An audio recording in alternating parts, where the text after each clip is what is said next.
रामकृष्ण हरी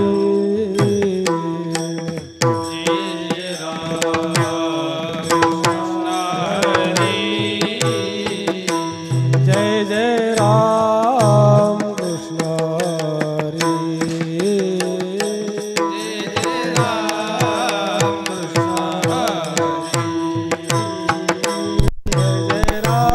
राम कृष्ण हरी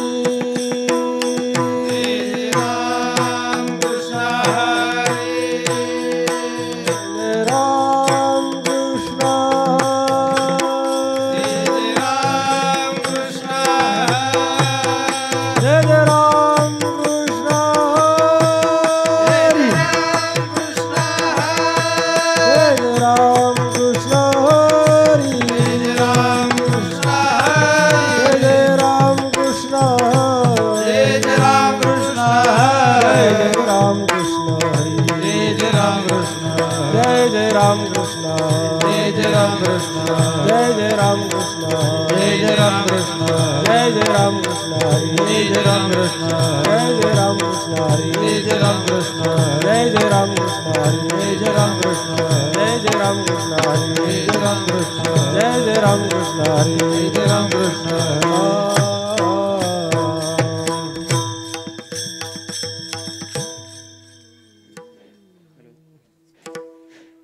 रूप पाहता लोचनी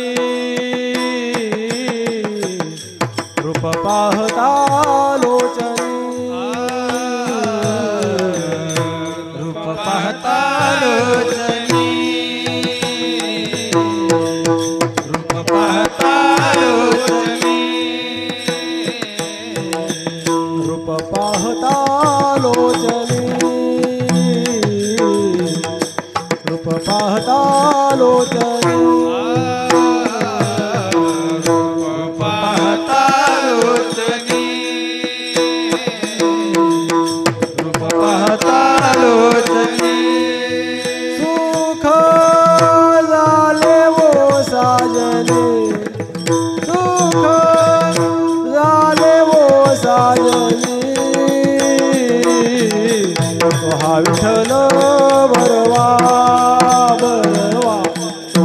विठ्ठल परवा सुख झाले हो साजनी सुख झाले हो साजनी साजनी हा विठ्ठल परवा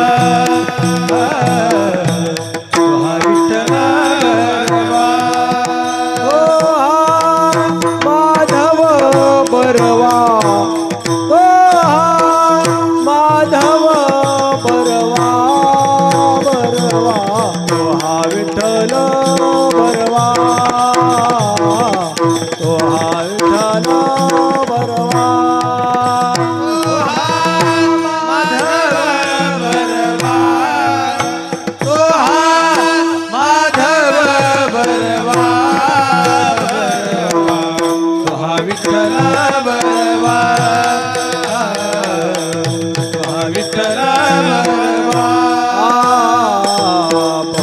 सुकृताची जोडी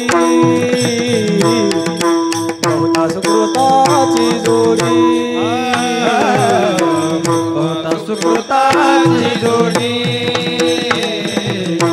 बहुता सुकृताची जोडी म्हणून विठ्ठली आवडी म्हणून विठ्ठली आवडी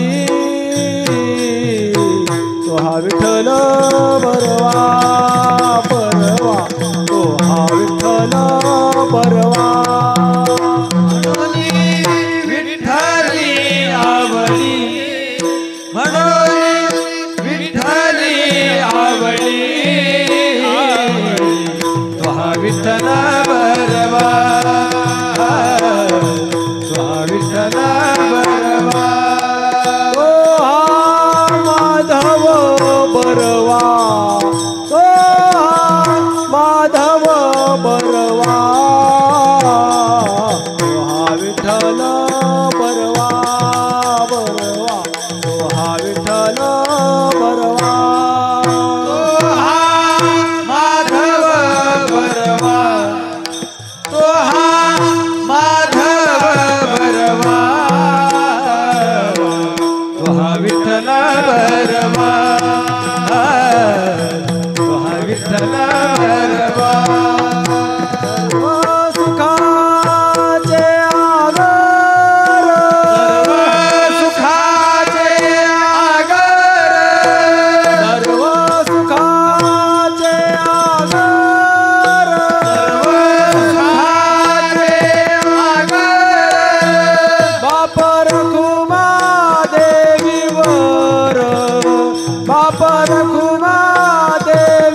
बरवा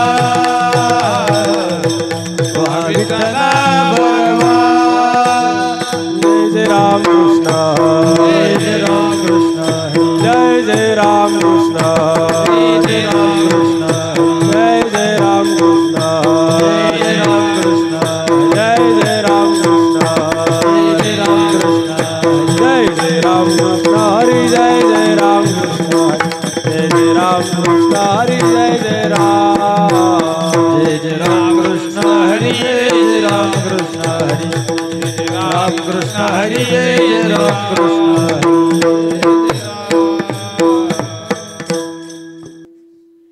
हे तो एक संता ठाई तो एक संता ठाई हे तो एक संता ठाई हे तो एक संता ठाई लाभ पाए उत्तम लाभ पाए उत्तम लाभ पाई उत्तम लाभ पाई उत्तम लाभ पाई उत्तम लाभ पाई उत्तम हे तो एक संता ठाई हे तो एक संता ठाई हे तो एक संता ठाई हे तो एक संता ठाई लाभ पाए उत्तम लाभ पाए उत्तम लाभ पाई उत्तम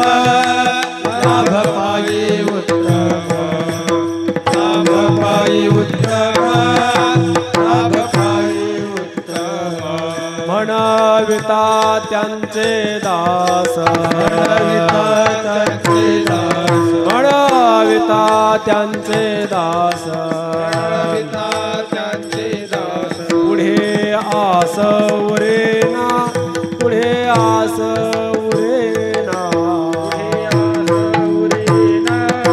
पुढे आस उरेना पुढे आस उरेना पुढे आस उरेना कृपादान केले संती दान केले संधी कृपादान केले संती कृपादान केले संधी कल्पांती हे सरेना कल्पांती सरेना कल्पांती सरेना कल्पांती सरेना कल्पांती सरेना कल्पांती सरेना म्हणाविता त्यांचे दास म्हणविता त्यांचे दास म्हणाविता त्यांचे दास म्हणविता त्यांचे दास पुढे आस उरेना पुढे आस उरेना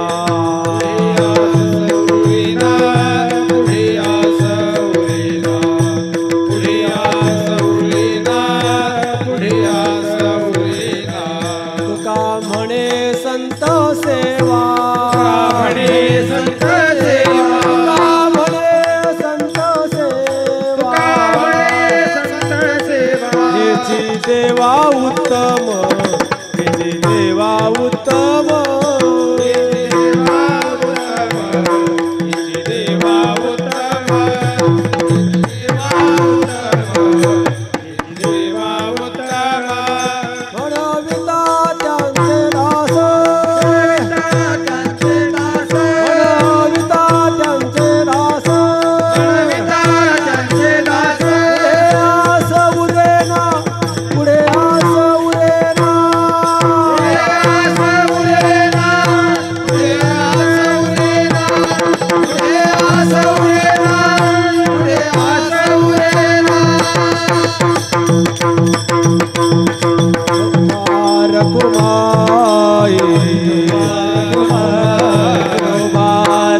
कुंडली गौरवा हरी विठ्ठल श्री ज्ञानदेव तुकाराम संगमेश्वर भगवान की जय ज्ञानेश्वर महाराज की जय गुरु तुकाराम महाराज की जय एकनाथ महाराज की जय श्री भगवान बाबा की जय विठ्ठल विठ्ठल विठ्ठल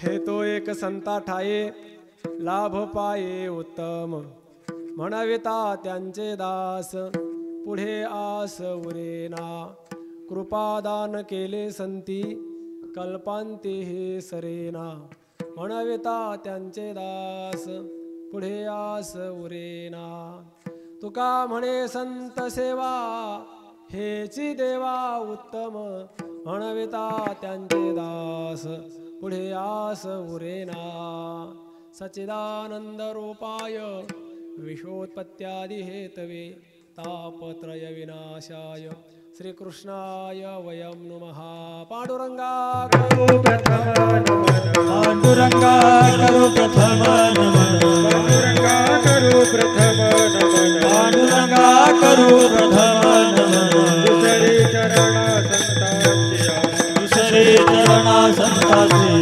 दुसरे चरणा संताचे त्यांच्या कृपादाने कथेचा विस्तार त्यांच्या कृपादाने कथेचा विस्तार त्यांच्या कृपादाने कथेचा विस्तार त्यांच्या कृपादाने कथेचा विस्तार बाबाजी सद्गुरु दास तुका बाबाजी सद्गुरु दास तुका बाबाजी सद्गुरु दास तुका नमो ज्ञानेश्वरा निवृत्ती उदारा सोपान देवा मुक्ताबाई नमो त्रिभुवन पावनी आद्य त्रय जननी देवाची धन्य धन्य एकनाथा तुमचे पायी माझा माथा सेवे लागे सेवक झालो तुमच्या लागलो निज चरणा अहो स्वामी तुकया देवा यावरी नकारावा अव्हेरू काय माझी वाणी मानेल संतांसी रंजव चित्तासी आपोलिया माझी वाणी तुझे वर्णी गुणनाम ऐसे देई प्रेम काही कळा मस्तक हे पायावरी या वारकरी संतांच्या विठाला विठाला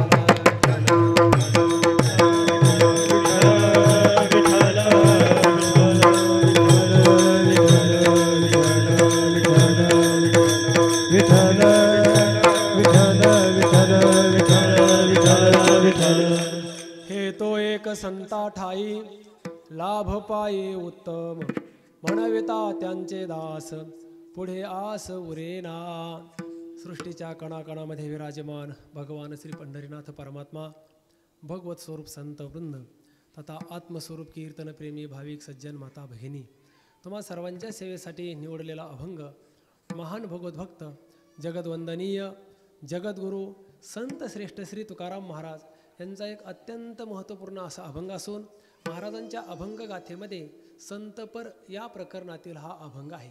या प्रस्तुत अभंगामधून श्रीमंत श्री जगद्गुरू तुकोबाराय संत संगती आणि त्या संत संगतीचा मानवी जीवनावर होणारा परिणाम अथवा लाभ याचा अत्यंत गोड असा विचार महाराज या अभंगातून सांगतात. विठाला विठाला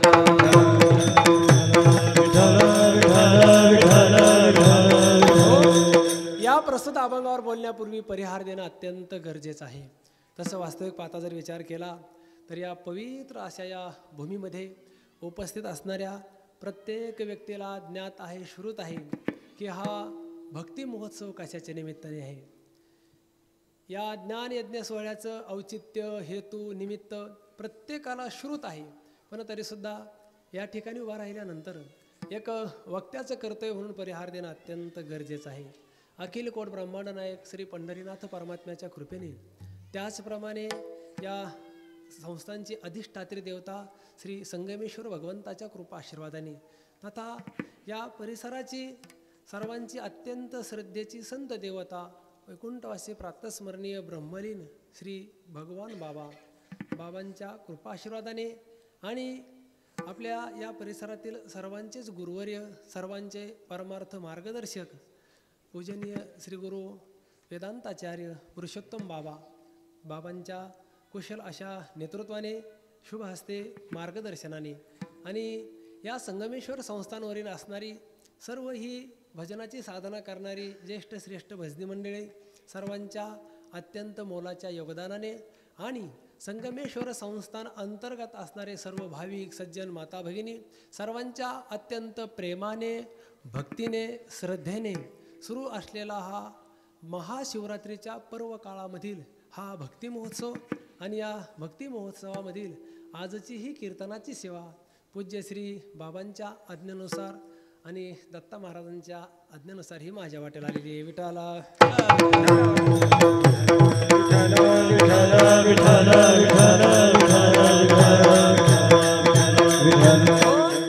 आज या ठिकाणी या धर्ममंडपामध्ये या महान तपस्वी साधूच्या दरबारामध्ये आणि या शिवरात्रीच्या पर्व काळामध्ये सुरू असलेल्या या भव्य दिव्य या सोहळ्यामध्ये उपस्थित असणारे प्रत्येक जण भाग्यवान आहेत.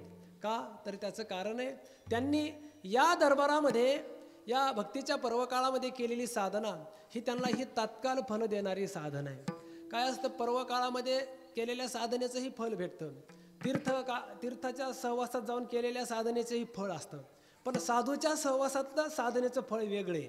शास्त्र असं सांगतंय की आपल्या जीवनामध्ये पुण्य अर्जन करत असताना आपण तीर्थयात्रा कराव्यात, आपण एखाद्या पवित्र अशा ठिकाणी जाऊन साधना करावी आणि त्याचं पुण्य आपल्याला पदरात पडतं. आणि संतांच्या सहवासात जर साधना केली तर त्याचंही पुण्य पदरामध्ये पडतं. पण या पुण्य पदरात पडण्याची प्रक्रिया दोन्हीकडे समान जरी दिसत असली तरी पण कालाचा भेद आहे.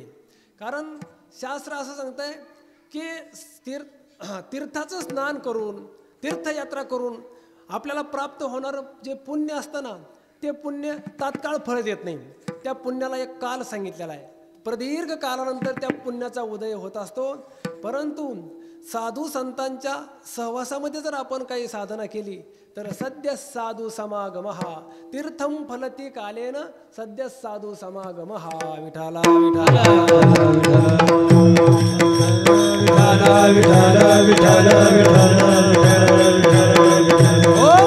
कारण साधूला मानत असताना ते तीर्थ ते क्षेत्र जगी तेची पवित्र. भगवंताच्या मुखात ज्ञानोबा शब्द घालतात अत्यंत जगतामध्ये सर्वश्रेष्ठ आणि पवित्र स्थळ काय असेल तर साधूच आहे.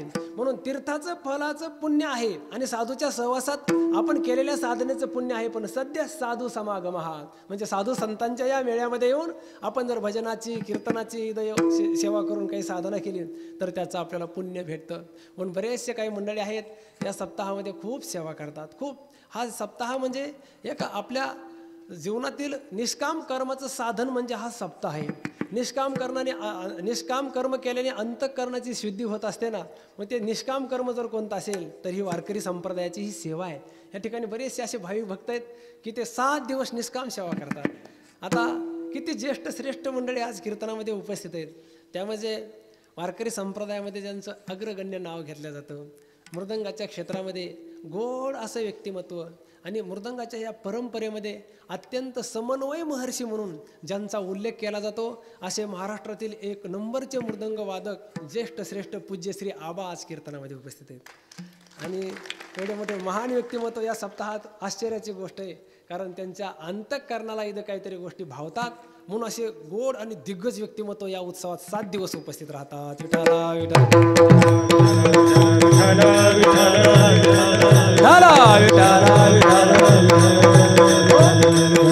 त्यात आता ही भजनाची साधना करणारी ही मंडळी अत्यंत निष्काम मंडळी. आयुष्य त्यांनी साधना केली. आपले वा साधी पण अधिकारांनी श्रेष्ठ साधनेने श्रेष्ठ. प्रभाकर महाराज थकले पण अशाही आजारी अवस्थेचा विचार न करतानाही ते सेवेमध्ये उपस्थित आहेत. ही सगळी मंडळी बाबांच्या सहवासातली आहेत. निष्काम सेवा करतात. काही मंडळी असे आहेत की इथं त्यांना टाळ वाजवता येत नाही, त्यांना भजन म्हणता येत नाही, पण तिथे ही बिछाईत करण्याचं काम चटया अंथरण्याचं काम ही पण सेवाच करणारी मंडळी आहेत. मग त्याचंही फळ या दरबारात त्यांना भेटणार आहे. काही मंडळी असे आहेत इथं त्यांना बाकीचं हे चटया हे इतका वेळ नसतो पण ते अन्नदानासाठी सहकार्य करतात. आपल्यापाशी असणारं द्रव्य पैसा वगैरे देऊन या सप्ताहात ते सहभागी होतात आणि सेवा करत राहतात. याच्यात काही मंडळी अशी आहेत त्यांना सप्ताहात द्रव्य नाही देणं झालं तरी पण ते अन्नदान करतात, अन्नदानाची सेवा करतात. काही मंडळी अशी आहेत इथं वाढण्याची सेवा करतात आणि काही मंडळी अशी आहेत त्यांना कोणतंच जमत नाही, आपलं कीर्तनाच्या अगोदर येऊन 4 घास खाण्याची का होईना पण ते सेवाच करतात. चाललेला आहे भक्ती उत्सव आपलं, काही ना काही आपले फुल नाही फुलाची पाकळी असावी म्हणून त्यांनाही त्याचं प्रसादातून, कारण संतांच्या दरबारामध्ये असलेलं अन्न आणि साधूच्या सहवासातलं असलेलं पाणी, त्या संतांची ऊर्जा त्याच्यात सामावलेली असते. विठाला विठाला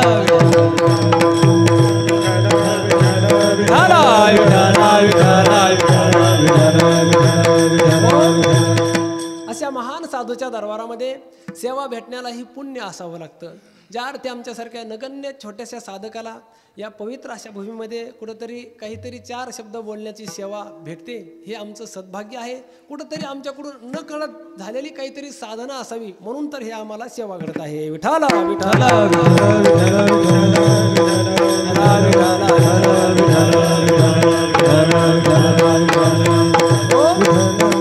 मग आज या दरबारामध्ये सेवा करत असताना पूज्य बाबांच्या उपस्थितीमध्ये आणि माझ्या परमभाग्याने बाबा आज समोर माझ्या कीर्तनामध्ये बसलेले आहेत. खरं म्हणजे बाबाच्या समोर कीर्तन करणं म्हणजे तुम्हाला काय नुसतं बघायला बरं वाटतंय, सगळे शब्द मागं पुढं होत राहतात. आता काय ते इथं वर राहिल्याशिवाय कळत नाही कुठं कुठं घाम फुटतो ते. आता इतकी अशी परिस्थिती, पण तरी पण एक आईचं अंतःकरण करून त्यांची आमच्यावर कृपा आहे आणि ते स्वतः समोर बसून कीर्तन ऐकतात. विठाला विठाला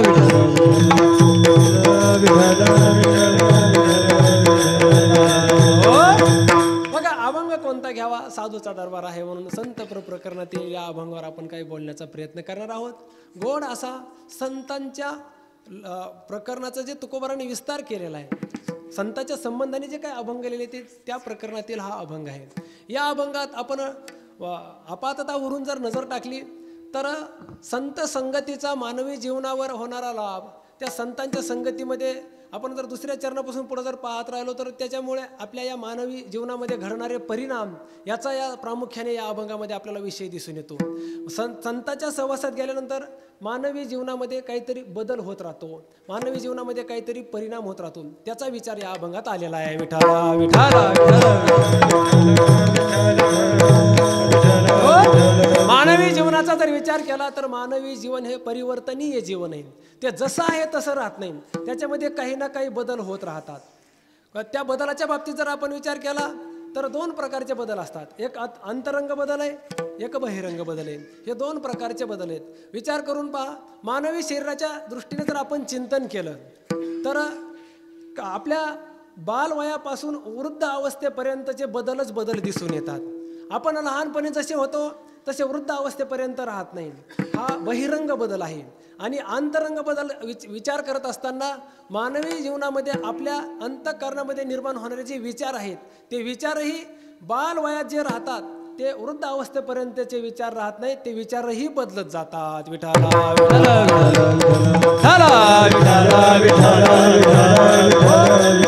शरीराकडे पाहिलं तर शरीर बदलत जातं, बदलतं. लहानपणी मूल हे गोंडच दिसतं, नंतर थोडं प्रौढ झालं की त्याच्यात परत बदल दिसतो. बालपण जातं, बालपण गेलं की तरुणपण येतं, बरं तरुणपण गेलं की प्रौढपण येतं, प्रौढपण गेलं की म्हातारपण येतं, म्हातारपण गेलं की सरपण येतं. आपले हे म्हणजे पुन्हा ते मरे मागवता जन्म झरी, बरं म्हातारपण गेलं की परत काय, म्हणजे ही शरीरात होणारी ही बदल येतं. आणि विचाराच्या दृष्टीने जर पाहिलं तर बालवयामध्ये जे विचार स्फुरत असतात ते तारुण्यात विचार राहत नाहीत.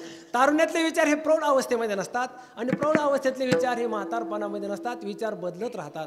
बाल अवस्थेमध्ये बाल्यावस्थेमध्ये जर विचार केला तर अज्ञानाचं प्राबल्य असतं आणि त्या अज्ञानामुळे त्या बालाचा जो विचार असतो तो प्रासंगिक स्वरूपाचा विचार असतो, प्रदीर्घ काळ पुढच्या दृष्टीने त्याचा तो विचार नसतो, तात्पुरत्या काळाचा मर्यादित त्याने तो केलेला विचार असतो. बघा लहान मुलाचे कसे विचार असतात, जर त्याच्या घरात जर मोठ्या भावासोबत भांडण झालं आणि ते बारकं मूल जर आपल्याकडे रडत आलं आणि त्याला जर काय रे बाळा काय रडतो तर ते सांगतो दादाने भांडलाय, दादासोबत भांडण झाले. मग दादा भांडलाय, दादासोबत भांडण झाले असं म्हटलं तर त्याचा बाप सांगतो अरे दादा मूर्ख आहे, त्याला काहीच कळत नाही, आपण काय करू त्याचं घर उन्हात बांधू. घर उन्हात बांधू म्हणलं की ते लगेच खुश होतं, लगेच कामाला लागत होती, ते काही विचारत बसत नाही. मग दादाचं घर उन्हात बांधायचं म्हणलं वाळू कुणा आणायची, कोणत्या संगमावरी आणायची का कोणत्या नदीची आणायची, सिमेंट असं विचारतं का होते, ते विचारतं ते लगेच खुश होऊन जातं.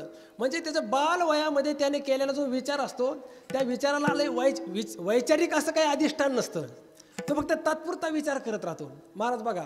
आणि तोच मुलगा जर मोठा झाला आणि मोठ्या भावासोबत त्याचं भांडण झालं आणि बैठक बसली आणि तितक्यात ते म्हातारा आलं, का रे काय अशी बैठक बसली, काय नाही म्हणजे तुमच्या पोराचे भांडण झाले, काय झाले, थोरल्याचे धाकल्याचे भांडण झालेत, धाकल्याने बैठक बसवली. धाकल्याला ते म्हातारा म्हणतं अरे तुला कळत नाही का, ते थोरला मूर्ख आहे भाऊ तुझा, आपण काय करू त्याचं उन्हात घर बांधून. ते ऐकन का आता, ते आता ऐकत नाही, त्याचे विचार बदलले.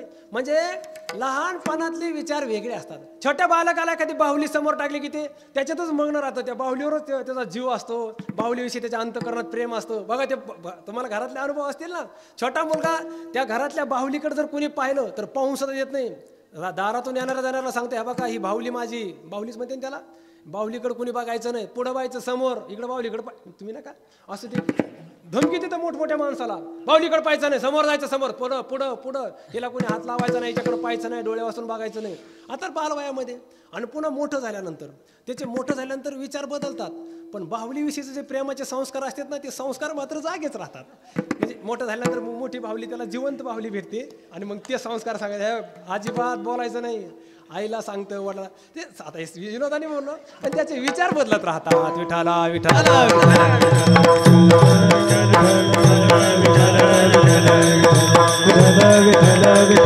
ऐका, बाल्यावस्थेतले विचार वेगळे, तारुण्यावस्थेतले विचार वेगळे. तारुण्यामध्ये तरुणपणामध्ये विषय आसक्त जास्तपणा येतो आणि स्वार्थी प्रवृत्ती निर्माण होत असते. तारुण्यामध्ये अज्ञानाबरोबर अविवेकही जन्माला आले असतो आणि बाल्यावस्थेमध्ये स्वार्थ नसतो, अज्ञान असतं बरं पण स्वार्थ नसतो. आणि प्रौढ अवस्थेमध्ये बघा अविवेकीपणा थोडा कमी होत असतो. त्याचे कारण अनेक आहेत पण अज्ञान मात्र तसंच राहत असतं जर परमार्थ नाही केला तर. आणि वृद्ध अवस्थेमध्ये मनुष्य निवृत्तीचा विचार जास्त करत असतो. म्हातारा मनुष्य सगळं सोडून देण्याचा प्रयत्न करत असतो. बस झालं आता किती दिवस काय करायचं, जाऊ द्या सोडून, काय करायचंय, झालं गेलं केलं आतापर्यंत, काय करायचं, झालं गेल्या आपल्या गावऱ्या पुढं आपलं काही ना काय असं बोलत राहतात आणि सगळे निवृत्तीचा विचार करत राहतात. बघा बाल्यावस्थेपासून वृद्ध अवस्थेपर्यंत, प्रवृत्तीपासून निवृत्तीपर्यंतच्या प्रवासाचा जर विचार केला तर हा विचाराचा जो प्रवास आहे हा अंतरंग प्रवास आहे. विठाला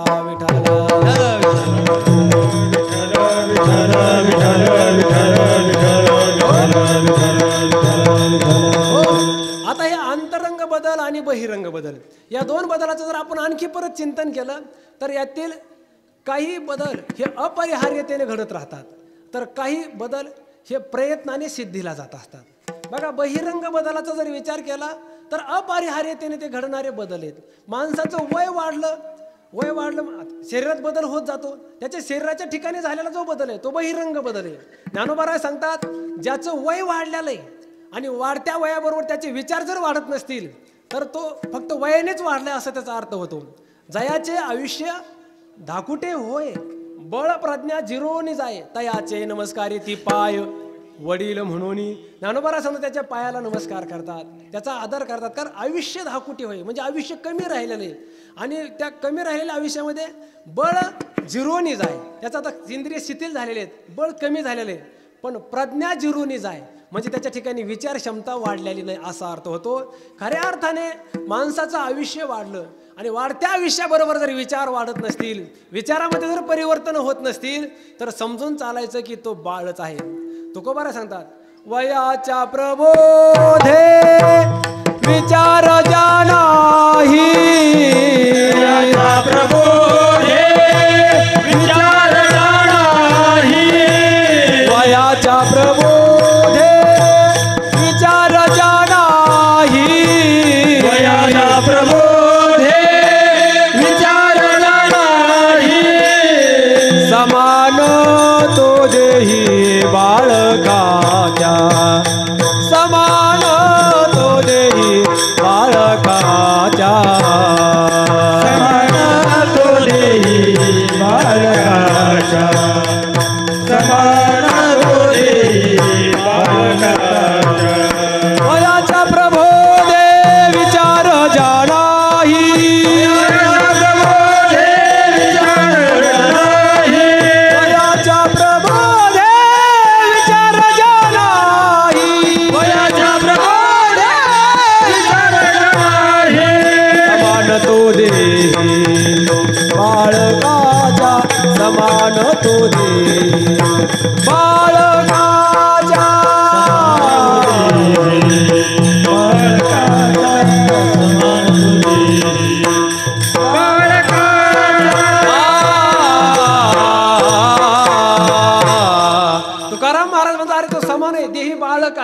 म्हणजे तो बालच आहे, कारण त्याचे विचार बदललेले नाहीत. काय असतं संसारामध्ये जीवन जगत असताना विचारामध्ये परिवर्तन करून घ्यावे लागत असतात, विचार बदलले पाहिजेत. कठोपनिषदामध्ये नचिकेताचा आणि यमराजाचा संवाद आहे. ज्यावेळेला तो नचिकेत यमराजाच्या दरबारामध्ये जातो, थोडा विको कमी करा बरं, असं भनंगलं नाही पाहिजे, स्पष्ट आवाज आला पाहिजे. तो नचिकेत ज्यावेळेला यमराजाच्या दरबारामध्ये गेल्यानंतर यमराजाची त्याची भेट होते आणि भेट झाल्यानंतर त्या दोघांचा संवाद सुरू होतो. त्यावेळेला त्या नचिकेताला त्या यमराजाच्या दरबारात दिसलेलं आश्चर्य, ते सगळे त्या यमराजाचं दरबार म्हटल्यानंतर सगळं ते काय यमराजाच्या दरबारमध्ये तुम्हाला काय सांगावं तिथं आलं. मारिती तोडीती झोडीती निष्ठुर यमाचे किंकर भोसार क्षण एक नागे वापाई न चलवेता या करिता काही ओढीती कांटवन असतो अग्निस्तंभ बाही कवटाळविती नाही त्या यमासी करुणा बाहेर काढिता कुडी प्राणा ओढाळ सापडे जैसे धान चोर यातना धरी जातो. तिथं नाना प्रकारच्या यातना दिल्या जातात. ते सगळं दृश्य पाहिलं आणि दृश्य पाहिल्यानंतर ते नचिकेत म्हणू लागला, अहो हे लोक कुठं आलेत आणि तुमच्या लोकांना त्रास देतात, हे कसे काय इथपर्यंत इथं आले कस काय. यमराजाने सांगितलं आले नाही, हे आमच्या लोकांनी जाऊन आणलेत, हे कुठं आले लोक आहेत. त्यावेळेला त्या नचिकेताने विचारले कुठून आले. यमराजाने सांगितलं अरे हे तुमच्याच गावाकडचे आहेत. बापरे, आमच्या गावाकडे इथं कसं काय आले, इतकं दुःख काय भोगतात. त्यावेळेला नचिकेताने सांगितलं काय ते आपले यमराजाने सांगितलं नचिकेता काय तुमच्या गावाकडचेच इथे. ह्यांनी काय केलं, संसारात राहिले, आपल्या घराचं गेट कधी ओलांडून गेला, घरातच बसून राहिला, पुढं नोकरी केली नाही, शेती केली नाही, व्यापार केला नाही, काही कष्ट केलं नाही, घरातल्याने जेवढं कमवलं तेवढंच खात राहिला. मग आता सांगा किती वर्ष राहिल्या नंतर तो एक ना एक दिवस म्हातारा होईन का नाही हो नाही, काहीतरी बोला ना. कधीतरी तो म्हातारा होणारच आहे ना. अरे कधीतरी तो वृद्ध होणारच आहे, कधीतरी त्याचं 70 वर्षाचं वय होणारच आहे, कधीतरी त्याची इंद्रिय शिथिल होणारच आहे, त्याचं वय वाढतच जाणार आहे. त्याने काही प्रयत्न केले नाहीत, घराच्या बाहेर निघला नाही तरी पण त्याचं वय वाढणार आहे. म्हणजे शरीरात बदल होणार आहे का नाही, त्याचं वय वाढणार आहे महाराज, त्याचे दात पिकणार आहेत, त्याचे केस हलणार आहेत. आपलं हे म्हणजे दात आता काय तुम्ही हाय सगळे सावध असेल तर त्याची परिस्थिती अशी होईल ना महाराज, तुम्ही उलट सुलट झालं तरी तुम्ही बरोबर करून घ्या.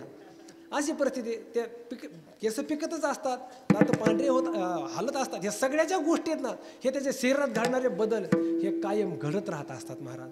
पण विचारात बदल करण्यासाठी त्याला चांगल्या चांगल्या मोठ्या शास्त्राचा अभ्यास करावा लागेल, त्याला ज्ञानेश्वरीचं चिंतन करावं लागेल, कधीतरी नाथ बाबाच्या भागवताचे पानं पलटीत बसायला, कधी कधी तुकोबाराच्या गाथ्याचं चिंतन करा. किती दिवस मनुष्य एका जागेवर बसून राहिला आणि तरी जर कोणत्याच सत्शास्त्राचा विचार नाही केला, आपली बुद्धी कोणत्याच कसोटीला जर नाही लावली तर त्याच्या विचारात बदल होणार आहे का. विचारात बदल होत नसतो. म्हणजे आंतरिक बदल करून घेण्यासाठी त्याला प्रयत्नच करावे लागतात.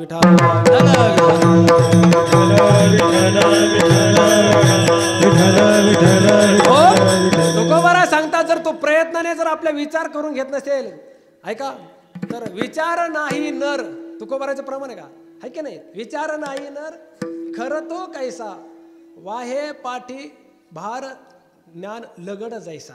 तुकोबाराचं प्रमाण आहे की नाही. म्हणजे तो विचार नाही, मनुष्य शरीरात आला विचारात बदल नाही, विचार नाही तो नर खरं तो काय, नर तो कायसा खर, असा अर्थ करावा लागेल. तो नर कस काय, तुकोबारा म्हणतात तो खर आहे. खर कोण, जो विचार करत नाही तो खर. आता नर आणि खर मध्ये किती फरक आहे. नर म्हणजे मनुष्य, खर म्हणजे काय, गाढव. वा, खर म्हणजे काय, गाढव. नर म्हणजे काहीच. महाराज खर आणि नर ह्यात थोडं फरक आहे. ख काढा न ठेवा, काय झाला नर. न काढायचं ख ठेवायचं खर. फक्त न आणि ख एवढंच फरक आहे. नख नख नख भरच गाढ होतं, माणसात फरक आहे. विठाला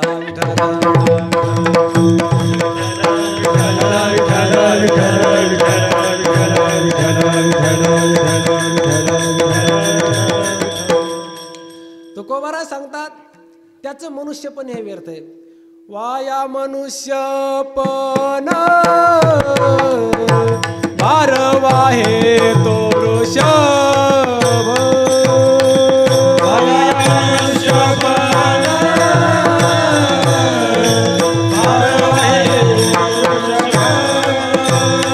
काही नित्य नेमाविन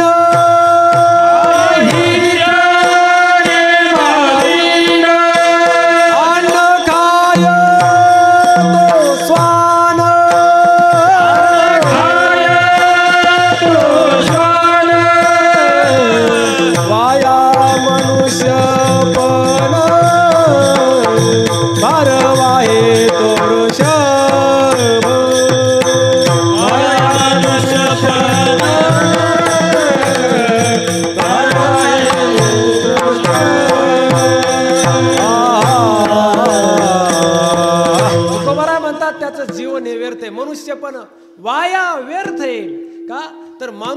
शरीरात आल्यानंतर जर काही कर्तव्याची भूमिका बजावत नसेल, काही परमार्थाच्या भक्तीचाही विचार जर करत नसेल, तर वा या मनुष्य पण भार वाहे तो वृषभ.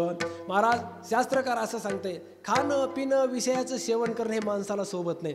आणि जर मनुष्य तेवढ्यासाठीच इतकं पवित्र शरीर जर खर्च करत असेल, तर शास्त्राचं असं म्हणणं आहे, खादते मोदते नित्यम शुनकः शुकरः खरः तेषाम येषाम कह विशेषः वृत्तीर येषाम तू तादृशी.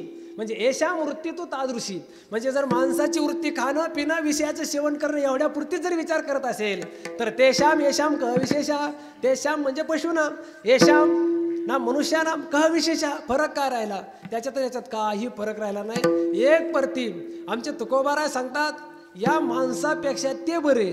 भले तू जहुनी पक्षी राजा, भले तू जहुनी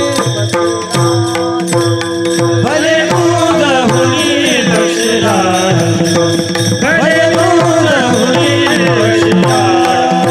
नित्य चिंता करी काय खावे म्हणून,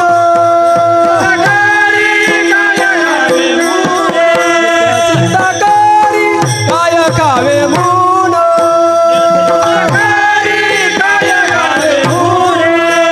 भले तू जहुनी पक्षी राज, भले तू जहुनी पक्षी राजा, भले तू जहुनी पक्षी राजा. हो एवढीच चिंता आहे, खाणं पिणं विषयाचं सेवन करणं, कोणताही विचार करत नाही. महाराज आपल्याला पारमार्थिक प्रगल्भता प्राप्त व्हावी, हे जर करायचं असेल तर त्याच्यासाठी विचाराची गरज आहे. विचार न करता आणि प्रयत्न न करता मनुष्य, आणि जर ही जर अवस्था प्राप्त झाली असती, अंतःकरणातला जर बदल घडत गेला असता, तर माणसं बसल्या जागी मुक्त झाली असती. बसल्या जागी मुक्त झाली असते. एवढं ज्ञानेश्वरी गाथा हे व्यर्थ झालं असतं. कारण तरिका हिमपुटी ब्रह्मज्ञान जरी कळे उठा उठी, तरिका हिमपुटी वेदशास्त्रे, याचा उपयोग झाला नसता. म्हणून अंतःकरणातील बदल घडवायचा असेल तर आपल्याला प्रयत्नशीलच राहावं लागतं. त्याच्यासाठी आपल्याला थोरा मोठ्यांचा सहवास घ्यावा लागतो, मोठमोठ्या शास्त्राचा विचार करावा लागत असतो. आता हे आपलं भौतिक वातावरण काय, आपण जीवन कसं जगतो, आपण कोणत्या कुलात जन्माला आलो, आपली दिनचर्या कशी आहे, आपलं वाचन कसं आहे, याच्यावर हे आंतरिक बदलाचा आपण विचार करू शकतो. पण सगळ्यात मोठा आपल्याला आंतरिक बदल जर करून घ्यायचा असेल तर त्याच्यात आपल्याला आपण संगती कोणाची करतो हे ठरवता आलं पाहिजे. विठ्ठला विठ्ठला विठ्ठला विठ्ठला विठ्ठला हो. मग त्या संगतीच्या बाबतीत जर चिंतन केलं तर दोन तीन प्रकाराने आपण याचा विचार करू शकतो. एक संसाराची संगती असते, दुसरी जीवाची संगती असते आणि तिसरी संतांची संगती असते. संसाराच्या संगतीत आपल्या विचारात परिपक्वता कधी येत नसते, किंवा संसाराच्या संगतीत विचाराचं चिंतन करता येत नाही. कारण संसार आणि विचार हे एका केंद्रात कधीच येत नसतात. ज्ञानोबारांनी त्यांचं विकेंद्रीकरण ठेवलेलं आहे. एका केंद्रामध्ये विचाराला आणि संसाराला माऊलींनी स्थान दिलेलं नाही. एका केंद्रात ते दोन्ही ठेवलेले नाहीत. कारण दुसऱ्या अध्यायामध्ये ज्ञानोबारा सांगतात, ते तत्वज्ञ संत या उपाधी माझी गुप्त चैतन्याचे सर्वगत, ते तत्वज्ञ संत स्वीकारिती. तिथं ज्ञानोबारांनी 2-4 दृष्टांत दिलेले आहेत. एक काय, सलिली पय जैसे एक होऊनी मिनले असे, हा ते निवडून राजहंसे वेगळे खिजे. काय ज्ञानोबाराचा गोड दृष्टांत येईल. ज्ञानोबारा सांगतात, राजहंस पक्षी काय करतो, सलिली पय जैसे. सलील म्हणजे काय, पाणी, आणि पय म्हणजे काय, दूध. पयस शब्द आहे ना बाबा, पयस आहे ना, पयस म्हणजे दूधच. आणि सलिले आणि पाणी आणि दूध, लक्ष देऊ नये का, पाणी आणि दूध एकत्रित करायचं, अर्धा वाटी पाणी अर्धी वाटी दूध एकत्रित करायचं, राजहंस पक्षासमोर ठेवायचं. राजहंस पक्षाच्या चोचीत म्हणजे अशी शक्ती दिलेली आहे देवानी. ते एक चाचू चेनी खंडीचे पै पाणी राजहंसे, त्या म्हणजे तो काय करतो, राजहंस पक्षी त्याच्या चोचीने फक्त त्यातलं काय पितो, दूधच घेतो. म्हणजे हा राजहंस क्षीरनिर्विचार म्हणतात ना ह्याला, तो त्यातलं फक्त दूध प्राशन करतो. कोणता पक्षी, राजहंस. त्याचं कारण त्याच्या ठिकाणी विवेक आहे, त्याच्या ठिकाणी विचार आहे, तो साराचं ग्रहण करतो. आणि कावळा एक पक्षी, कावळ्याच्या बाबतीत बोलताना ज्ञानोबा सांगतात, विवेक कावळिया नाही जायचा. कावळ्याच्या ठिकाणी विचार नाही. राजहंस पक्षाच्या समोर जर अर्धा वाटी पाणी अर्धा वाटी दूध एकत्रित केलं तर त्यातलं फक्त दूध पितो त्याला काय म्हणायचं? राजहंस म्हणायचं. आणि तेच अर्धा वाटी पाणी अर्धा वाटी दूध एकत्रित केलं कावळ्याच्या समोर ठेवलं तर कावळा फक्त त्यातलं काय पितो? पाणीच पितो. हा आमचंच पुण्य उदयाला आलं मला. काय पितो राजहंस पक्षी? फक्त पाणी. हा काय पितो? दूध पितो. कावळा सगळंच पितो. हा कारण त्याला विचार नाही. राजहंसाच्या ठिकाणी विचार आहे. तैसे विचारिता निरसले. आता बघा तिथं सलिली पै जैसे पुन्हा अग्निमुखी की डाळ तोडून याचो काळ निवडी ती केवळ बुद्धिमंत. हे ज्ञानोबारांनी दृष्टांत ठेवले का नाही? तसं ज्ञानोबारा सांगतात विचारिता निरसले म्हणजे विचार केला असता निरसले प्रपंच सहजे सांडवले. तिथं प्रपंच सहज सांडून टाकला जातो. जिथं विचार केला जातो तिथं प्रपंच टिकत नाही. आणि जिथं प्रपंच असतो तिथं सरासरी त्या प्रपंचात विचार केलेले माणसं सापडत नाहीत. विठाला हो, कारण विचार आणि प्रपंच या दोन गोष्टी एकत्रित कधीच येत नसतात. हा सिद्धांत काय आहे? विचार सरासरी जे संसारातले माणसं विचार करत नसतात आणि जे विचारी माणसं असतात ते कधी संसारात पडत नसतात. हे सिद्धांत ध्यानात ठेवा. कारण प्रपंच परमार्थ संपादीन. वा प्रपंच परमार्थ संपादीन दोन्ही एकही निदानी न घडे त्याशी. वा एकही निदानी न घडे त्याशी. दोही पेवावरी ठेवू जाता हात. तुकोबारा सांगता प्रपंच आणि परमार्थ हे दोन्ही एकत्रित कधी घडत नसतं. कारण काय जिथं प्रपंच तिथं जर विचार राहिला असता तर मग विचाराने म्हणजे ज्ञानाने संसाराचा बाध होतो, संसाराचा लय होतो असा वेदांत शास्त्राने सिद्धांत मांडलाच नसता. कारण ज्या अर्थी हे संसाराचं वैविध्य स्वीकारलं जातं त्या अर्थी हे अज्ञानजन्यच मानलं पाहिजे. कारण भेद दाखवणारं या जगात अज्ञानाशिवाय दुसरं काहीच नाही. विठाला विठाला विठाला विठाला विठाला विठाला विचाराची प्रगल्भता घ्यायची असेल तर आपल्याला संतांचा सहवास घ्यावा लागेल. जिथं संत असतात, जिथं संतांची कृपा असते, जिथं संतांचा विचार असतो तिथं द्वैताचा विचार प्रपंचाचा विचार मांडला जात नाही. कारण वेद मार्गे मुनी गेले त्याची मार्गे नकळेचे विषय अंदा म्हणून उघड बोल ज्ञानदेव निवृत्तीचा द्वैत सर्व निरसलो. कारण संतांच्या सहवासामध्ये तिथं द्वैत म्हणजे त्या विचाराचे प्रगल्भता आणि तिथं द्वैत हा प्रपंच चालत नाही. म्हणजे प्रपंचाच्या सहवासामध्ये प्रपंचात राहून प्रपंचाच्या संगतीमध्ये राहून विचाराची कधी परिपक्वता होत नसते. मग त्याच्यासाठी सोपं साधन काय आहे तर संतांच्या सहवासात जावं लागतं, संतांच्या संगतीमध्ये जावं लागतं. मग तुकोबारा आधी करून संतांनी मानवी जीवाला सांगत असताना सांगितलं की संतांच्या सहवासामध्ये जा, संतांची संगती करा. कशासाठी? पारमार्थिक प्रगल्भता प्राप्त होईल. अहो महाराज पारमार्थिक प्रगल्भता आम्हाला त्याची गरजच नाही ना. अहो तुम्हाला मोक्ष प्राप्त होईल, मोक्षाची गरज नाही. लोकांचा असा विचार असतो महाराज या परमार्थिक गोष्टी लोकांना नको आहेत, लोकांना काहीतरी लाभ असावा लागतो, लोक लाभाचा विचार करतात. अहो तुम्ही जर संतांच्या सहवासात गेले तर देवाची प्राप्ती होईल. महाराज देव पाहिजे नसेल तर आम्हाला मोक्ष पाहिजे नाही, आम्हाला देव पाहिजे नाही, आम्हाला महाराज एक लाभ सांगा. कारण लोक लाभाने लोक प्रवृत्त होत असतात. अकामता हा क्रिया न करीचित दृश्यंती एका ठिकाणी भाष्यकाराने म्हणलेले म्हणजे कामनेशिवाय म्हणजे लाभाशिवाय कोणताही मनुष्य कोणत्याही कार्यामध्ये प्रवृत्त होत नसतो. लाभाचा विचार सांगावा लागत असतो. म्हणून तुकोबारायांनी सर्वसामान्य जीवाला सांगत असताना सांगितलं संतांच्या सहवासात जा. महाराज संतांच्या सहवासात जाऊ पण आम्हाला काही लाभ होईल का? लाभ नक्की होणार. मग तुम्ही सांगता आम्हाला संतांच्या सहवासात जा. हो तर मग संतांच्या सहवासात गेल्यानंतर लाभ होईल का? हो लाभ होणार. मग तो लाभ कसा असणार हेच महाराज अभंगाच्या पहिल्या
बरोबर आहे. संतांच्या संगतीत प्रवृत्त होण्यासाठी आपल्याला सांगतात की संतांच्या सहवासात गेलं पाहिजे. काय त्यांच्याकडे गेल्यानंतर काय प्राप्त होणार? लाभ पाये उत्तम, हे तो एक संता ठाये लाभ पाये उत्तम. संतांच्या ठिकाणी गेल्यानंतर उत्तम लाभाची प्राप्ती होणार आहे, उत्तम लाभ प्राप्त होणार आहे. कुठं? एक संता ठाई, संतांच्या ठिकाणी. ह्या पहिल्या चरणातील 2-3 शब्दाचा विचार अत्यंत महत्त्वाचा विचार आहे. बघा तुकोबाराय म्हणतात एक संता ठाई लाभ पायी उत्तम. त्यातले त्यात एक पहिलं चरण आहे ना, त्या पहिल्या चरणातील एक शब्द फार महत्त्वाचा आहे. म्हणजे एकच शब्द महत्त्वाचा आहे असं नाही हा, एक शब्द महत्त्वाचा आहे. आता ह्यांच्या बाकीच्या लक्षात येणार नाही, पण एक शब्द महत्त्वाचा आहे. त्यातला कोणता शब्द? बोला. एक शब्द कोणता? एक शब्द. आणि तो एक शब्द फार महत्त्वाचा आहे. म्हणजे एकच शब्द नाही, काय असतं, काही शब्द समजून घ्यायचे असतात. एक शिक्षक शाळेमध्ये आला, नवीन रुजू झाला आणि सगळ्या विद्यार्थ्याचा परिचय केल्यानंतर स्वतःचा परिचय विद्यार्थ्याला करून दिला. अमुक अमुक माझं नाव आहे, माझा जिल्हा हा आहे, माझी नियुक्ती झालेली आहे, आता मी तुम्हाला शिक्षक म्हणून आलेलो आहे, मी मराठीचा शिक्षक आहे, मुलांना तुम्हाला 12 खाड्या ते सगळं व्यवस्थित शिकवतो बरं का पोरांनो, काही काळजी करू नका. म्हणजे तुम्हाला म्हणत नाही, काही काळजी करू नका, सगळं सविस्तर सांगतो.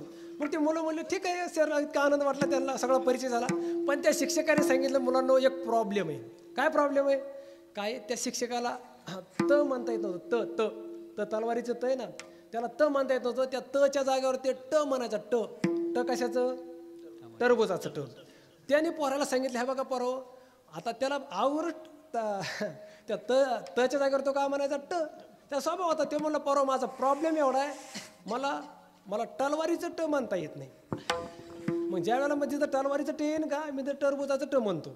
आणि जिथं जिथं मी ट म्हणत असेल, आणि तसं जिथं तुम्हाला ट दिसतंय आणि त्या टच्या जागी मी जर ट म्हणलो तर तुम्ही समजून चालायचं ते ट नाही तर काय आहे, ते टच आहे.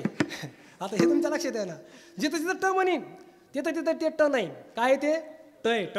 आणि मी जरी ट म्हणत असलो तरी तुम्ही समजून चालायचं, हे म्हणताना जे ट दिसतंय तर हे ट नाही तर हे काय आहे, हे टच आहे. विठाला विठाला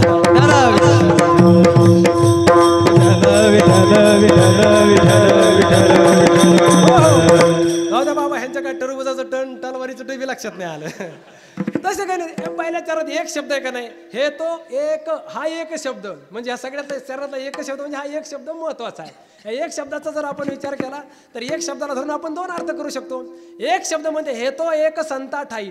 आपण जर संतांच्या ठिकाणी गेलो तर संतांच्या ठिकाणी आपल्याला लाभाची प्राप्ती, उत्तम अशा लाभाची प्राप्ती होते. मग संतांच्या ठिकाणी एक शब्द संतांना जोडून घेतला आणि हा एक शब्द जर आपण थोडा पुढं घेतला, उत्तम शब्दाला आणि लाभाच्या तिथं जोडून जर घेतला तर एक उत्तम लाभ, म्हणजे संतांच्या जवळ जर गेलो तर आपल्याला एक उत्तम असा लाभाची प्राप्ती होते. म्हणजे एक शब्द जर संतांना जोडला तर संतांची अद्वितीयता सिद्ध होते.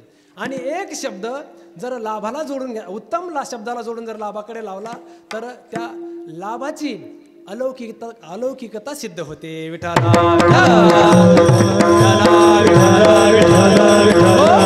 म्हणजे जगतामध्ये आपल्याला जर उत्तम लाभ प्राप्त करून घ्यायचा असेल तर एक शब्द संताला लावा, फक्त संतांच्या ठिकाणी त्या लाभाची प्राप्ती होते. आणि जर आपण संताकडे जर गेलो तर संताकडे एक असा लाभ प्राप्त होतो तो की तो उत्तम लाभ आहे, तो एक लाभ फक्त संतांच्या सहवासात आपल्याला प्राप्त, म्हणजे लाभाची विशेषता अलौकिकता कळते. या जगतामध्ये दुसऱ्याकडे जर गेलो तर लाभ भेटणार नाही असं नाही, पण तो भेटणारा लाभ हा लौकिक लाभ असू शकतो. पण संतांच्या सहवासामध्ये गेल्यानंतर जो भेटणारा लाभ आहे तो लाभ मात्र अलौकिकच असू शकतो. विठाला विठाला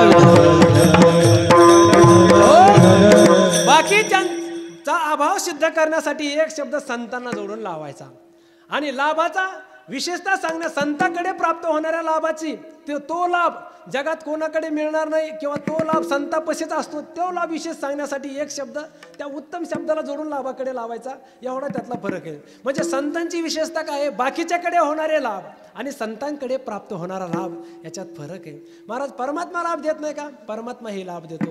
या जगात दुसरं कोणी लाभ प्राप्त करून देत नाहीत का? दुसऱ्याकडूनही लाभ भेटतो. पण संतांचा परमात्म्याने सांगितलेला लाभ, परमात्म्याने दिलेला लाभ हा अलौकिक असेलच असं मात्र ठोस म्हणता येत नाही. विठाला विठाला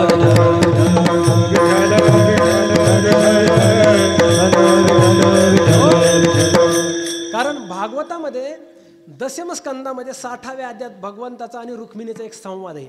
भगवंतांनी त्या रुक्मिणीचा थोडा विनोद केलेला आहे. त्या विनोदातले काही शब्द फार महत्त्वाचे आहेत. काय झालं, एक वेळेला जेवण वगैरे झालं आणि परमात्मा असे पलंगावर पहुडले भगवान कृष्ण परमात्मा.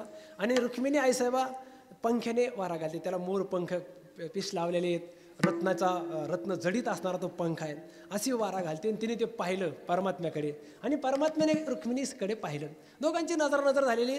आणि रुक्मिणीच्या कडे पाहिलं की परमात्म्याच्या, ओ पाटील, ओ सेठ, ओ पाटील बसा, ओ सावकार बसा बसा बसा बसा बसा बसा, ओ मायबा बसले बसले बसले.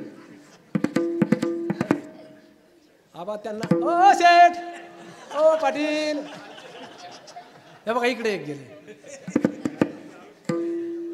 त्यांनी विचार केला आता हे महाराज द्वारकेत गेले, आता देव झोपला आणि रुक्मिणी वारा घालतीने, आता लय दमाने सुरू झाला. आता हे का आपल्या हाती लागायच्यातलं काय म्हणून त्यांनी ते विचार केला आणि ते निर्णय घेतला त्यांनी.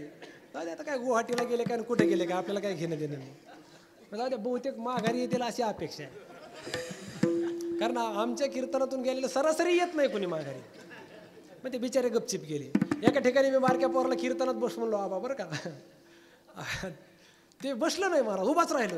मी मला अरे 10-20 मिनिटाचा राहिला वेळ, आता 5 मिनिटात संपवतो बस खाली. ते बसलं नाही महाराज. ते म्हणलं महाराज एक तर मी उठत नाही आणि उठला तर बसत नाही. मला आश्चर्य लागलं. अरे म्हणलं बस तुझ्यासाठी 5 मिनिटात कीर्तन संपवतो. ते गेलं महाराज. जाताना मागं बघून सांगितलं, महाराज साला झुकेगा नाही बोली, वागणार नाही. अशी पोरं असतात हुशार महाराज. पण ठीक आहे, आता हे परवा तुम्हाला जायचं आहे का, विचार करा. आता जायचं असेल तर पुन्हा पद भेटणार नाही आपलं, म्हणजे उठू नका तुम्ही, कीर्तन संपेपर्यंत मला उठता येणार नाही. काय सांगत होतो मी, कीर्तन वा ठरलेलं उत्तर आहे. 1000 वर्षापासूनचे सुरू ते बी तेच आणि मग ते तेच आहेत. विठाला विठाला हो बघा, हिंदी ध्यानात ठेवलं बघा. हवा हवा आले बघा पाटील, टाळ्या वाजवा. वा वा वा वा. काय नाव आहे भैया, हा रितेश देशमुख. काय माणूस चांगला. अरे एवढं गेलता कुठं, होय कुठं गेलता, लाजा लागली ती. रितेश चांगला पोरगा. कुठं आला रितेश तू, गाव कोणतं तुझं, गाव कोणतं आहे, गाव एरणगावचं आहे का, किती लांब आहे तू, बरं शाळेत जातो का तू, कितीच्या वर्गात आहे, हा 7वीला. अरे वा, लग्न झालं तुझं, हा नाही झालं, लग्न करायचं का, बाबा नाही म्हणू नको, बाबाचा दरबार आहे, बाबा जवळ बसलेत, आम्ही संन्यासी माणसाच्या पशी तसं बोलला ते तसंच होत असते, होणार नाही लग्न. अगोदरच 35 वर्षाचे टोनगे तसेच फिरत येत. रितेश खरं इकडे बघ माझ्याकडे, रितेश बाबा बसलेले आहेत, आत्ताच सांग लग्न करायचंय का नाही, कराय वा रित्या हुशार आहे. वा वा वा. रितेशला लग्न करायचं, निश्चय झाला त्याचं लग्न करायचं. पण आता रितेश काय करावं, तुझ्यासारखा जाव आहे खरंच भेटला पाहिजे बरोबर. अरे ये म्हणलं की माघारी येऊन बसलं ना ते. रितेश खरं सांगू का, तुला मीच जावाय करून घेतला असता, पण माझंच झालं नाही, आम्हीच कुठं डोंगरदऱ्यामध्ये राहतो तिकडे. पण रितेश माणूस चांगला आहे, जाऊ नको हा रितेश, जावाय आपले हे रितेश जाऊ नको हा, चांगला पोरगा आहे. आम्ही काय सांगत होतो, हवा आहे ना पंखा, यामध्ये तुम्ही हवा सांगत होते, मला बरं झालं तुम्ही हवा सांगत होते, चला हवा येऊ द्या म्हणले नाही, ते माझं पुण्य जातं महाराज. विठाला विठाला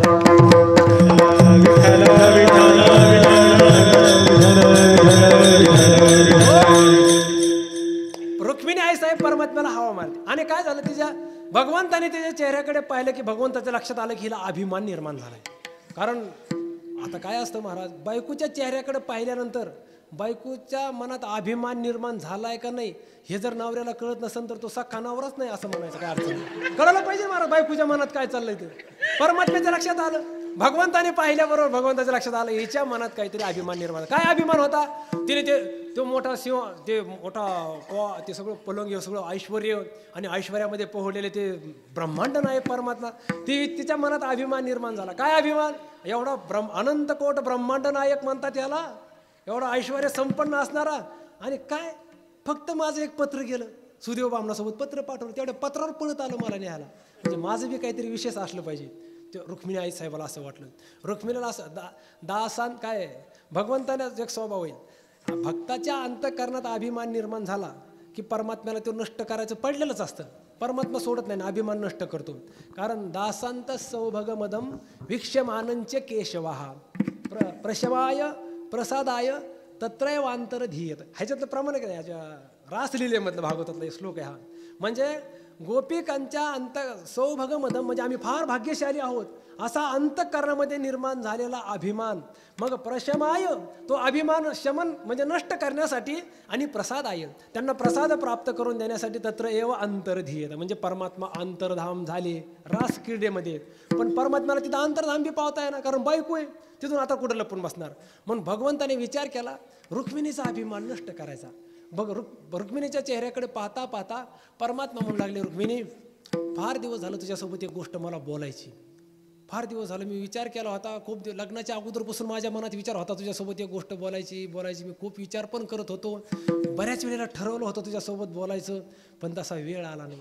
आणि काही वेळेला बरंच ठरवलं पण हिंमतही बांधून आलो होतो, कोण्या शब्दात बोलायचं, कसं बोलायचं, काय बोलायचं, बऱ्याच वेळेला विचार केला, बोलून पण बोललो नाही. रुक्मिणी म्हणली, देवा बोला ना, तुमच्या मनात काय बोला. काय रुक्मिणी, माझ्या मनात आहे लग्न झाल्यापासून बोलायचं. तेव्हा नातू झालेले होते बरं देवाला, हे प्रसंग नातू झालेला आहे. आणि नातूच्या काळातलं देव म्हणते की फार दिवसापासून विचार करत होतो पण एकांतात वेळ भेटला नाही, तुला आज वेळ आहे, मला आज वेळ आहे, म्हणून बोलावं म्हणतो. बऱ्याच वेळेला बोलायचं ठरवलं, कोणत्या शब्दात बोलायचं, कसं बोलायचं, ते सगळे शब्द घोकून ठेवले होते. कारण बायकोसमोर बोलताना हिंमत पार सगळं घोकून ठेवावं लागतं. बायकोला काय असं म्हणते तो आपल्याला काय माहिती नाही, सगळं ठरवलं होतं पण रुक्मिणी बोललो नाही. बोला की देवा, नाही रुक्मिणी बोललो नाही, पण आज ठरवलंय बोलतो म्हणे. बोलतो म्हणलं रुक्मिणी सगळं बोला ना देवा, बोला.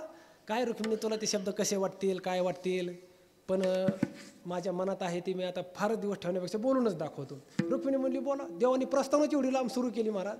भगवंताने सांगितलं रुक्मिणी तुझं माझं लग्न झालं. ती म्हणली झालं ना देवा, झालं. आता जे का सांगायचे नातरुंड झाले, पण आता सांगता लग्न झालं. आणि मला एक तेव्हापासून विचार आहे की तू मला वरलं, क्षत्रियामध्ये वरण्याची पद्धत असते, तो माझं वरलं, पण लग्न करत असताना तुने माझ्या गळ्यामध्ये माळ घालावी असं माझ्यात काय. भगवंताने तिला म्हणायला सुरुवात केली. तिच्या मनात विचार सुरू झाला, देवाला नेमकं सांगायचं.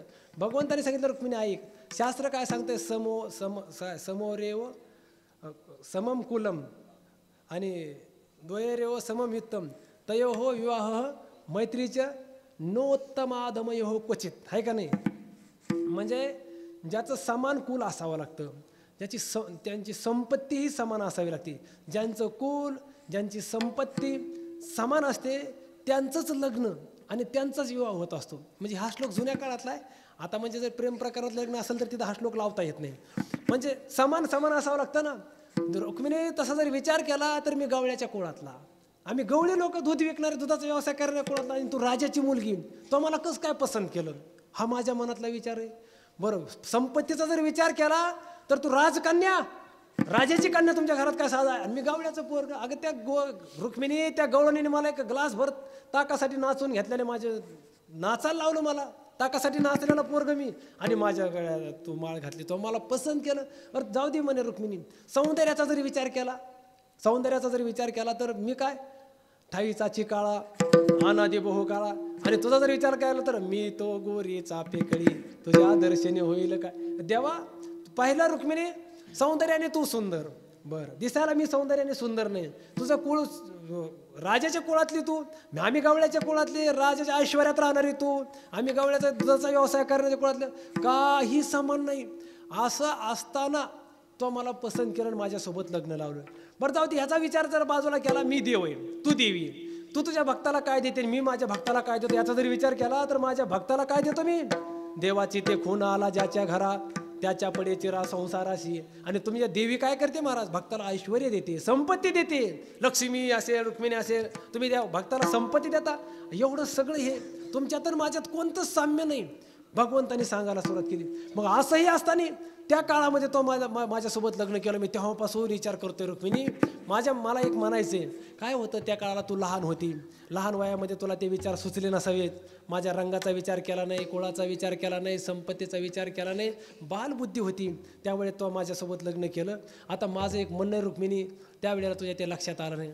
आता वाढत्या वयाबरोबर तुझे विचार वाढले असतील, सगळा बदल झाला.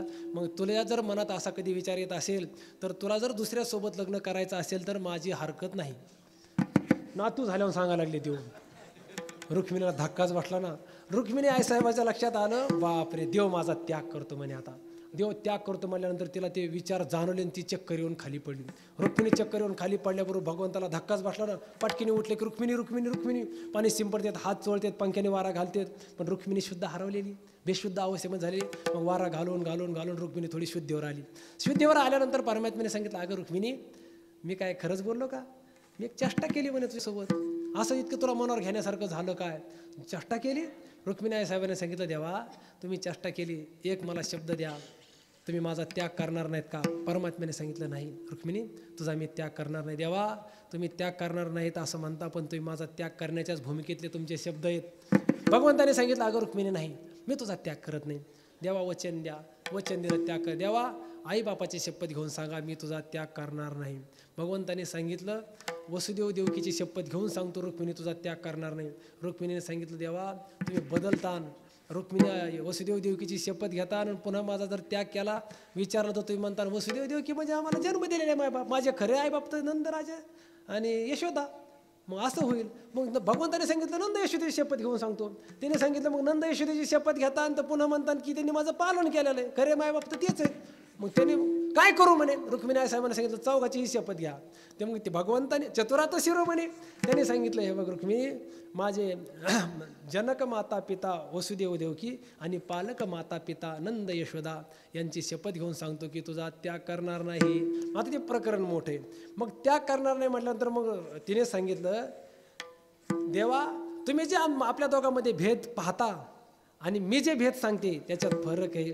तुम्ही हे आपातता म्हणता गवळ्याचं, मी गवळ्याचं, तू राजाची, हे सांगता. देवा हे सोडून द्या. पण खरा जर विचार केला तर तुम्ही सच्चित आनंद रूप आहात आणि मी असत जड दुःख रूप आहे. तुम्ही परमतत्व परमात्मा आहात आणि मी माया रूप आहे. मी माझ्या भक्ताला मायाच देते आणि तुम्ही तुमच्या भक्ताला जे मायात अडकू नयेत मग त्याच्यासाठी त्यांची सगळी संपत्ती काढून देता आणि त्यांना तुमच्या स्वरूपाला प्राप्त करून घेता. देवा हा आपल्यातला भेद आहे. विठाला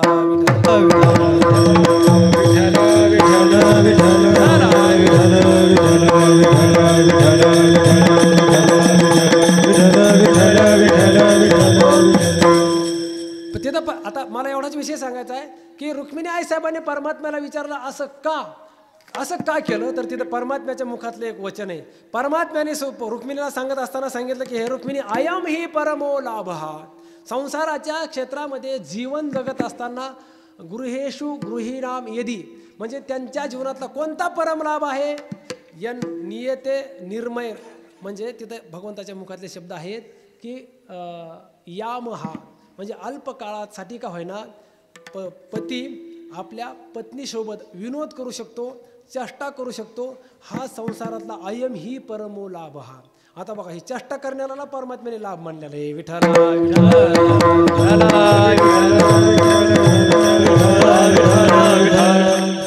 म्हणजे परमात्मा जो लाभ सांगू शकतो, हा लाभाचा विचार सांगितला. ही परमात्म्याच्या मुखातले शब्द आहेत बाबा. आता पुढच्या श्लोकाचं समोर आहे ना ते, पण परमात्म्याच्या मुखातले शब्द असे आहेत की हाही संसाराच्या क्षेत्रामध्ये लाभ मानलेला आहे. पत्नीने केलेला विनोद आणि पतीने पत्नीसोबत केलेला विनोद. पण पत्नीचा जो विनोद चालतो त्यात तो पती 2 वर्षांनी म्हणा 1 वर्षाने म्हणा मोठा असावा लागतो, तेव्हा तो पती त्या पत्नीला चेष्टेने बोलू शकतो. असे आता त्यात परत धर्मशास्त्राचे वेगवेगळे श्लोक सांगितले आहेत. तिथं एवढाच विचार आहे की परमात्म्याने सांगितलेला लाभ, परमात्म्याने दिलेला लाभ आणि संतांच्या संगतीत होणारा लाभ, संतांनी दिलेला लाभ, संतांच्या सहवासामध्ये प्राप्त होणारा लाभ, हा लौकिक लाभ कधीच असू शकत नाही. हा अलौकिकच लाभ असतो. महाराज परमात्मा लाभ सांगत असेल, हा फार झालं तर मोक्षशास्त्राला धरून लाभ नाही, हा नीतिशास्त्राला धरून असू शकतो, पण मोक्षशास्त्राला धरून लाभ असू शकत नाही. संतांच्या सहवासामध्ये प्राप्त होणारा लाभ हा मोक्षशास्त्रालाच धरून असतो. विठ्ठला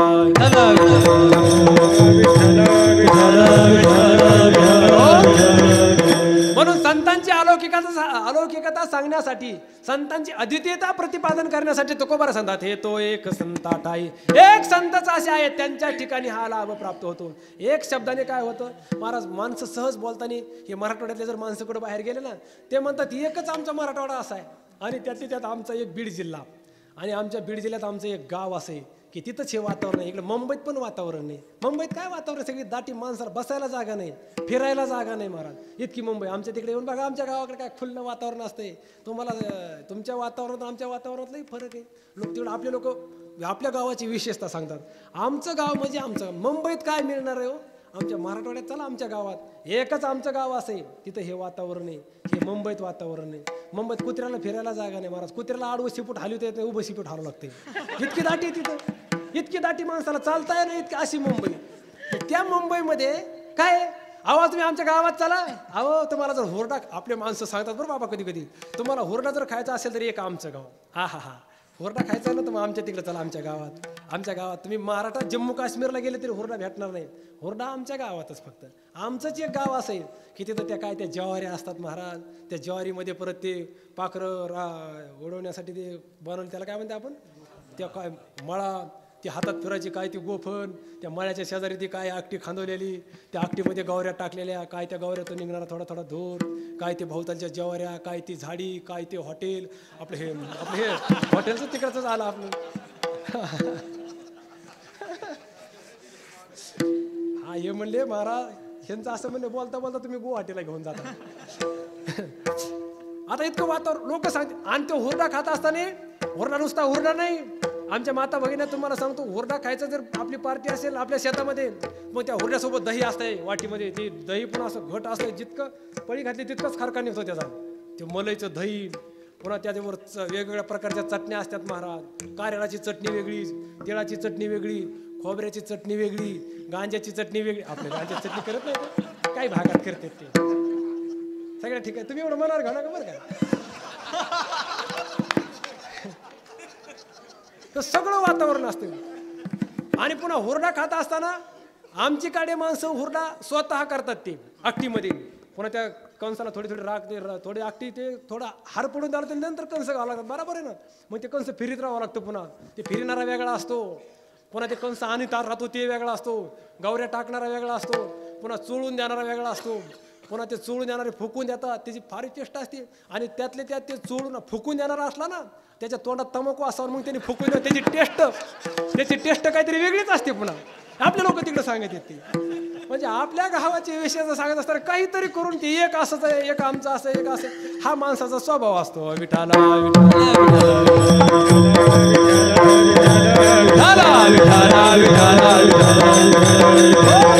म्हणजे बाकीच्याचा आपण काय जग फिरून आलो असतो, पण आपली विशेषता सांगण्यासाठी माणसं तत्पर असतात. काय एक आमचं गाव असं आहे, तिथंच हे आहे, दुसरीकडे कुठे हे तुम्हाला हे अनुभवायला भेटणार नाही. तसं संतांच्या एक संत असे आहेत, त्या संतांच्या ठिकाणी आपल्याला लाभाची प्राप्ती. कोणता लाभ हो? एक लाभ, असा अर्थ घ्या. संतांच्या ठिकाणी एक लाभ होतो. एक लाभ होतो म्हणजे कोणता? एकाचा लाभ होतो. एकाचा कोणाचा लाभ होतो? या एक हे संख्यावाचक नाही घ्यायचं. एक ह्या जगात एक काय आहे हो? एको देवहा सर्वभूतेषु गुणः, एको देवो केशव वा शिवो वा. एक देव आहे, एक परमात्मा. आपुला तो एक देव करुणी, एक परमात्मा आहे का नाही. एक धरीला चित्ती आम्ही रखुमाईचा पती. एकाचा लाभ होतो म्हणजे त्या संतांच्या सहवासात गेलं म्हणजे त्या परमात्म्याचा लाभ होतो. विठ्ठला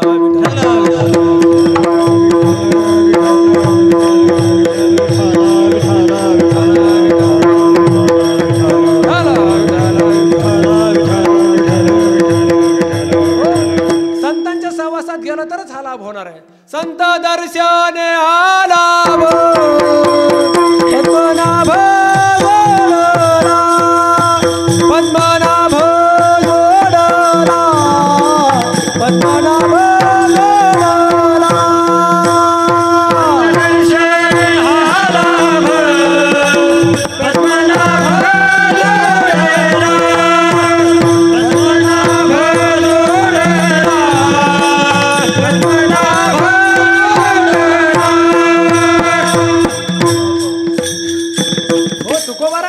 संतांच्या दर्शनात, संतांच्या सहवासात एक पद्मनाभ, त्या पद्मनाभ म्हणजे परमात्म्याची प्राप्ती होते, असा त्याचा अर्थ आहे.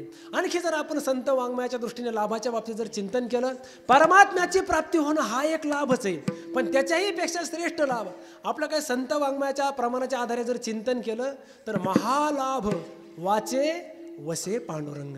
परमात्म्याचं नाम मुखामध्ये राहणं हा फार मोठा लाभ आहे. मग परमात्म्याची प्राप्ती लाभ नाही का? लाभ आहे, तो पण लाभ आहे, पण त्याच्या पुढचा लाभ आहे काय? रामायणामधला एक प्रसंग आहे. अयोध्येमध्ये प्रभू रामचंद्र आणि हनुमानजी बसले होते आणि हनुमंतराय म्हणजे प्रभू रामचंद्राची सेवा, दुसरं काय. प्रभू रामचंद्राचे पाय चेपत होते आणि काहीतरी बोलणं चालू असताना प्रभू रामचंद्राला निद्रा अवस्थेमध्ये गेले. प्रभू रामचंद्राला निद्रा लागली आणि हनुमंतरायचे पाय चेपणं सुरू आहे. अशा वेळेला मग थोडं निद्रिस्थ मग हनुमंतरायचं भजन पण सुरू आहे. श्रीराम जय राम जय जय राम, श्रीराम जय राम जय जय राम, श्रीराम जय राम जय जय राम, श्रीराम जय राम जय जय राम, श्रीराम जय राम जय जय राम, श्रीराम जय राम जय जय राम, श्रीराम जय राम जय जय राम. भजन सुरू आहे. त्या भजनामध्ये तल्लीन आहेत कोण? हनुमंतराय. आणि प्रभू रामचंद्राला थोडी जाग आली, पाहतात तर हनुमंतराय भजनामध्ये तल्लीन आहेत आणि पाय दाबणंही सुरू आहे. हा प्रभू रामचंद्राने विचारलं, हनुमंत अरे काय चाललंय? काय रे देवा, सेवा आहे तुमची. अरे सेवा चालली पण मुखात काय सुरू आहे? हनुमंतरायने सांगितलं, देवा माझं नामस्मरण सुरू आहे. अरे नामस्मरण? हा नामस्मरण करतो, हा नामस्मरण करतो. हनुमंतरायला प्रभू रामचंद्र म्हणतात, अरे नामस्मरण माझी प्राप्ती झाल्यावर नामस्मरण करायची काय गरज आहे?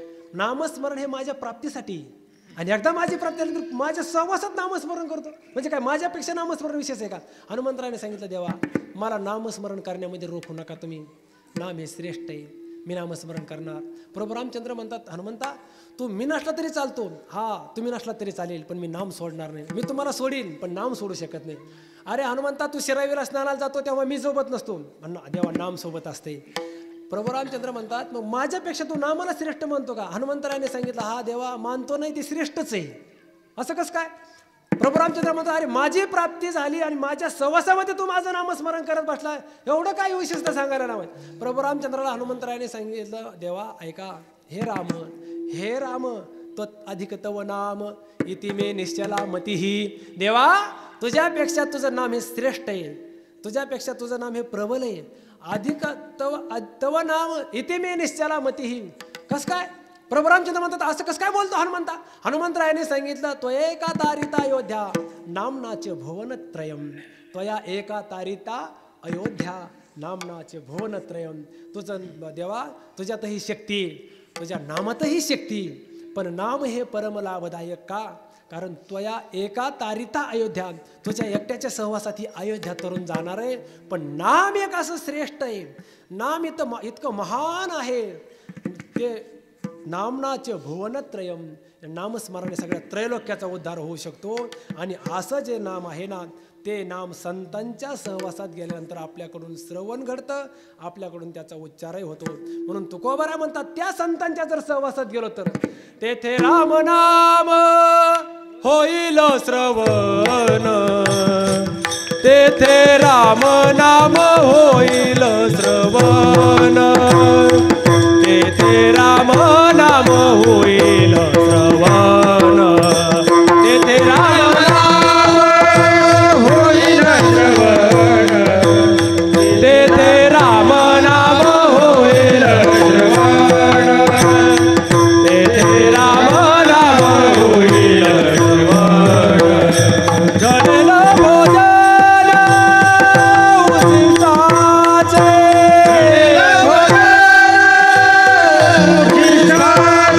घडेल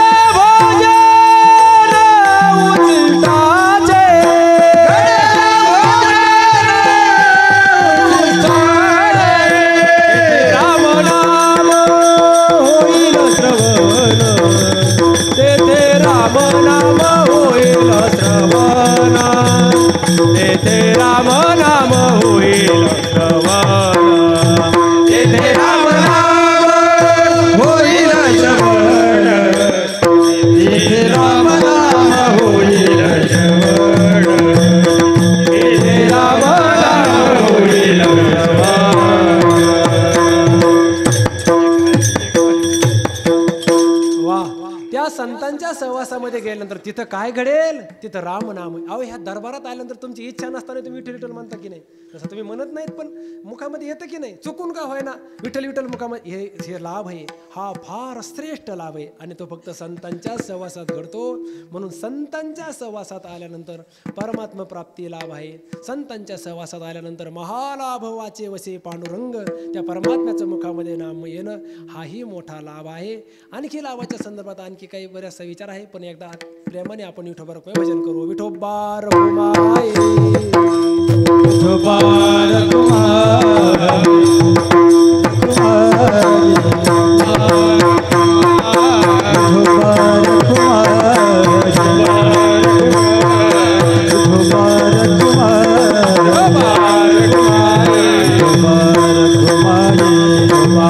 बोला बोला, टाळी वाजवा, भजन म्हणा.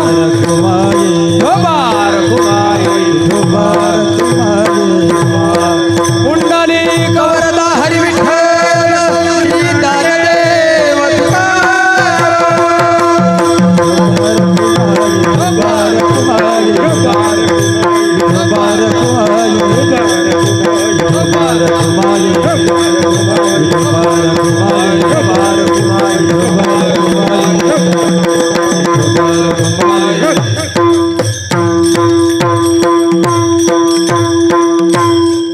संतांच्या सहवासामध्ये गेल्यानंतर आपल्याला लाभ प्राप्त होतो. कोणता लाभ प्राप्त होतो? भक्तीचा लाभ, ज्ञानाचा लाभ, असे आपण अनेक प्रकारचा विचार करू शकतो.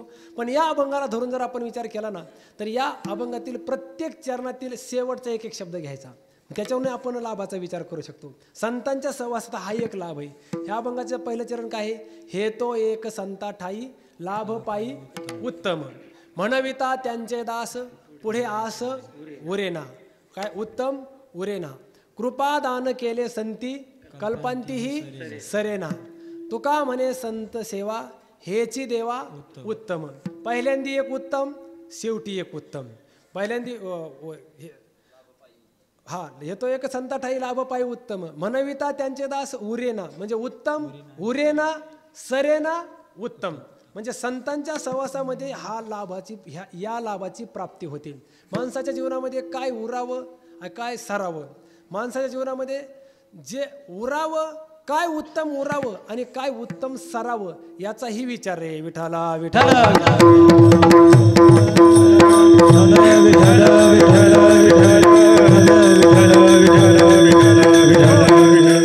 उत्तम उरेना, सरेना, उत्तम. काय उत्तम उरेना, काय उत्तम सरेना, याचा विचार केला पाहिजे. आपल्या जीवनाची गंमत अशी, आपल्याला काही गोष्टी उराव्या वाटतात त्या सरत चालल्यात, काही गोष्टी सराव्या वाटतात त्या उरत चालल्यात. आपल्याला आपल्या जीवनामध्ये आपलं आयुष्य उराव वाटतं का सराव वाटतो? बोला माय बाप, गरीबाची काहीतरी दया देऊ. आयुष्य संपावं वाटतं का शिल्लक राहावं वाटतं? जगावं वाटतं का मरावं वाटतं? काहीतरी बोला ना. हा, जगावं वाटतं. वा, त्या बारक्याला दया आली माझी. जास्त महाराज, काय काय माणसं आपल्याला जास्त दिवस आपलं आयुष्य उरावं वाटतं, ते सरत चाललेलं आहे. महाराज, माणसाला मरावं वाटत नाही. अख्खं गाव वर जेवणाची वाट पाहत असतं बघा, पण ते मरत नाही. असे काही माणसं गाव वाट अहो महाराष्ट्र वाट पाहतो काही माणसाच्या गोड जेवणाची. तसेच माणसं तर धरून बसलेले आहेत. आणखी किती दिवस महाराष्ट्राचं वाटोळं करतात काय माहिती. म्हणजे मला हे सांगायचंय, काय उपयोग आहे असल्या लोकांचा? किती वाट बघायची महाराज, मरावं वाटत नाही कोणालाही. महाराज न काय न हा आगा मर हा बोलूनच आहात, मर म्हणलेलं सहन होत नाही. महाराज एखाद्याला तुम्ही किती टाकून बोला, चेष्टाने बोला, असं शब्द टाकून बोला, वाकडं बोला, कसं बोला, ते हे करत राहतं. आणि बोलता बोलता मरत का नाही असं म्हणा, लगेच लाल डोळे करतो. मला मर म्हणतो, मला तू मर ना, तुझं खानदान मरू दे, मला मर म्हणतो लगेच माणसं बोलतो. महाराज, अगदी मरायला टेकलेला मनुष्य तो मरणाचे जरी शब्द बोलत असला, तो जरी म्हणत असला मला मरण यावं, तरी मरण येऊ वाटत नाही. मग माणसं म्हणतात, अहो काय काय माणसं असे पाहिले गोठ्यामध्ये पडलेले असतात, कोणी बघत नाही, जात नाही, येत नाही, तिथं मोठमोठ्याने ओरडतात, मलाच कसं काय मरण आहे ना, आमचीच काय. कारण जीव वैतागलेला असतो. भाकर नाही 2-2 दिवस, एकुलतं एक पोरगा असतं, भाकर घेऊन येत नाही. जर भाकर घेऊन आलं शेतात तर कुत्र्याची आणि म्हाताऱ्याची एकाच चिरगुटात भाकर बांधलेली असते. म्हणजे असं जगून काय उपयोग आहे? मरलेलं बरं. यमराजाला दिसत नाही का? यमाला शिव्या देतात लोक. चांगले चांगले लोक नेले कोरोनाच्या काळात, मीच दिसलो नाही का? माझी चिठ्ठी हरवली का? माझाच पत्ता हरवला का, माझी चिठ्ठी हरवली का, मी दिसत नाही का, असं एक म्हातारा उन्हाच्या पाऱ्यात यमराजाच्या नावाने आणि यमराजा योगायोगाने जवळून चालला होता. आणि जवळून चालल्यावर मग ते म्हाताऱ्याचे शब्द कानावर पडले, माझी चिठ्ठी हरवली का, हे यमा मी दिसत नाही का तुला, नको हे जीवन घेऊन जा लवकर. असं म्हटलं तर यमराजाने विचार केला, बापरे आतापर्यंत माझा धावा करणार कुणीच भेटलं नाही, आपलं पुढचं गिरायक उद्या नेऊ म्हणे, चला आज हे घेऊन जाऊ, माझं भजन करतोय, माझी वाट पाहत बसले. ते यमराजाने ते वाहन बाहेर लावलं. यमराजाचं वाहन माहिती आहे तुम्हाला काय, आले हा हा ते बाहेर लावलं त्याने. हा आपल्याला वाटलं कबूतर काय सांगतात का काय, बरोबर सांगितलं त्यांनी. ते म्हणजे कसं असतं, तुम्हाला सगळी माहिती खाना सांगितलं म्हणजे जर आलंच तर ध्यानात ठेवायला. ते बाहेर ठेवलं तिने आणि आत प्रवेश केला. ते म्हातारं बाजार बसलेलं, काय कोण आहे, अहो बाबा तुम्ही, ते म्हातारं म्हणाले कोण आलंय. त्याने सांगितलं, बाबा तुम्ही आत्ता ज्याचा धावा करत नव्हते का, तोच आहे मी यमराज. तू यमराज आहे का, हा तुम्ही आत्ता बोलत होते ना मला. मग जात होतो पुढं, तर म्हणलं आता योगा तुम्ही प्रार्थना केली तर घेऊन जावं म्हणलं तुम्हाला. मग चला म्हणे उरका फेटा वगैरे काढा, हे फासा गळ्यात अडकायचा. ते म्हातारं म्हणलं मी तुला बोलवलंच नाही. 2 मिनिटात म्हातारं बदललं महाराज, बोलेलच नाही. ते यमराजा म्हणला, काय बाबा खोटं बोलता, ह्या वयाला खोटं बोलणं सोबत आहे का, आत्ता यमराजा कुठे गेला, चांगले चांगले माणसं कोरोनाच्या काळात गेले, मी दिसलो नाही, काय बोलत होते तुम्ही. म्हातारं म्हणलं मी बोललोच नाही, मी तुला बोलवलंच नाही. काय बाबा आत्ता म्हणत होते 2 मिनिटापूर्वी माझी चिठ्ठी हरवली का, चिठ्ठी म्हणत नव्हते का. म्हातारं म्हणलं हा चिठ्ठीचं म्हणत होतं. मग चिठ्ठीचं म्हणत होतं. पण म्हातारं म्हणला काय झालं, लग्नाच्या अगोदर म्हातारीने एक मला चिठ्ठी दिली होती, ती चिठ्ठी सापडत नाही, ती चिठ्ठी सापडू लागायला बोलित होतं म्हणे. म्हणजे माणसाला आयुष्य सराव वाटत नाही महाराज, उरावच वाटतं विठाला.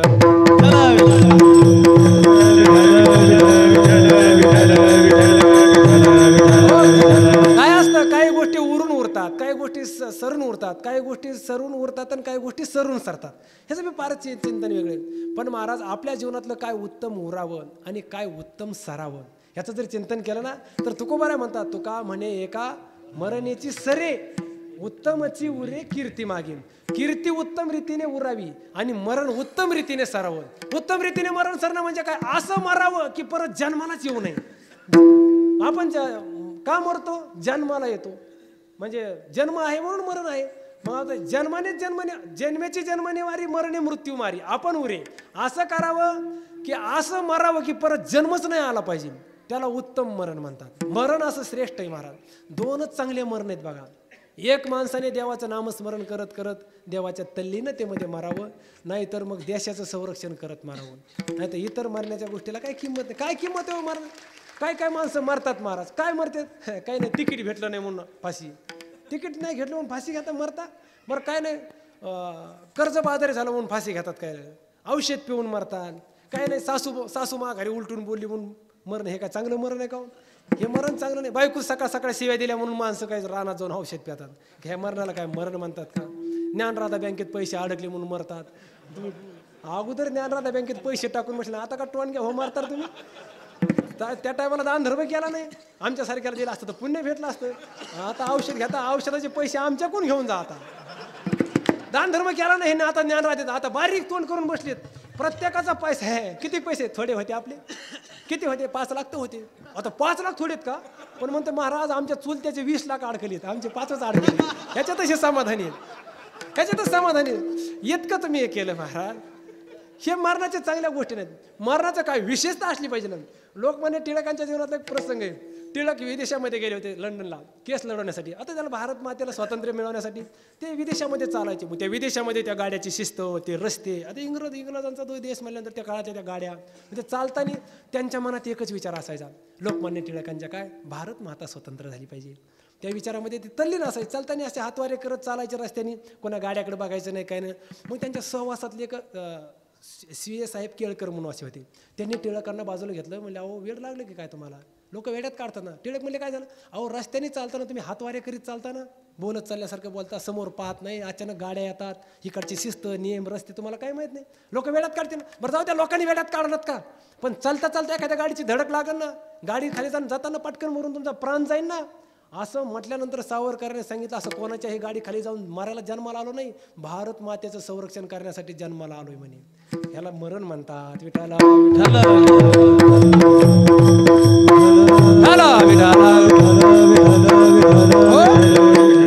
म्हणजे संतांच्या सहवासात गेल्याशिवाय कळत नाही काय उरावं आणि काय सरावं. हा एक आपल्या जीवनातला उत्तम लाभ आहे. पण हा लाभ प्राप्त करण्यासाठी संतांची संगती करावी लागते.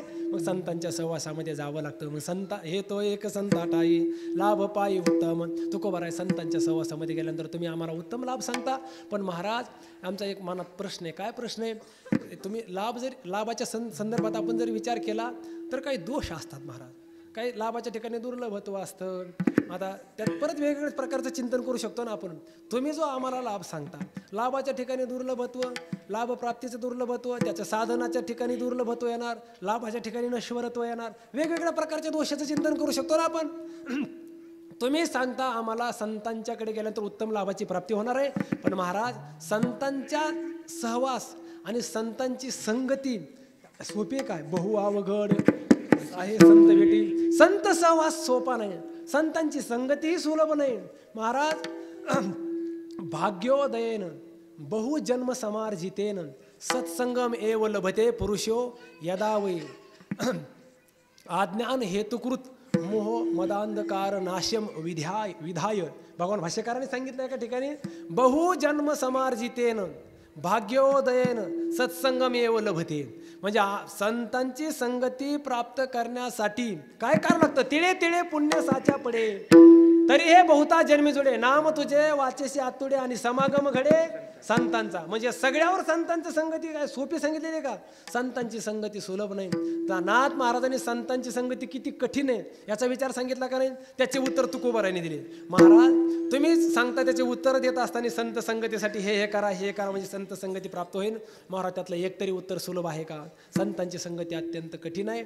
आणि ते दुर्लभत्व म्हणजे संत या साधनाने जर आम्हाला लाभ प्राप्त होत असेल तर संत हे साधन दुर्लभ झालं आणि हा दुर्लभत्व दोष येतो.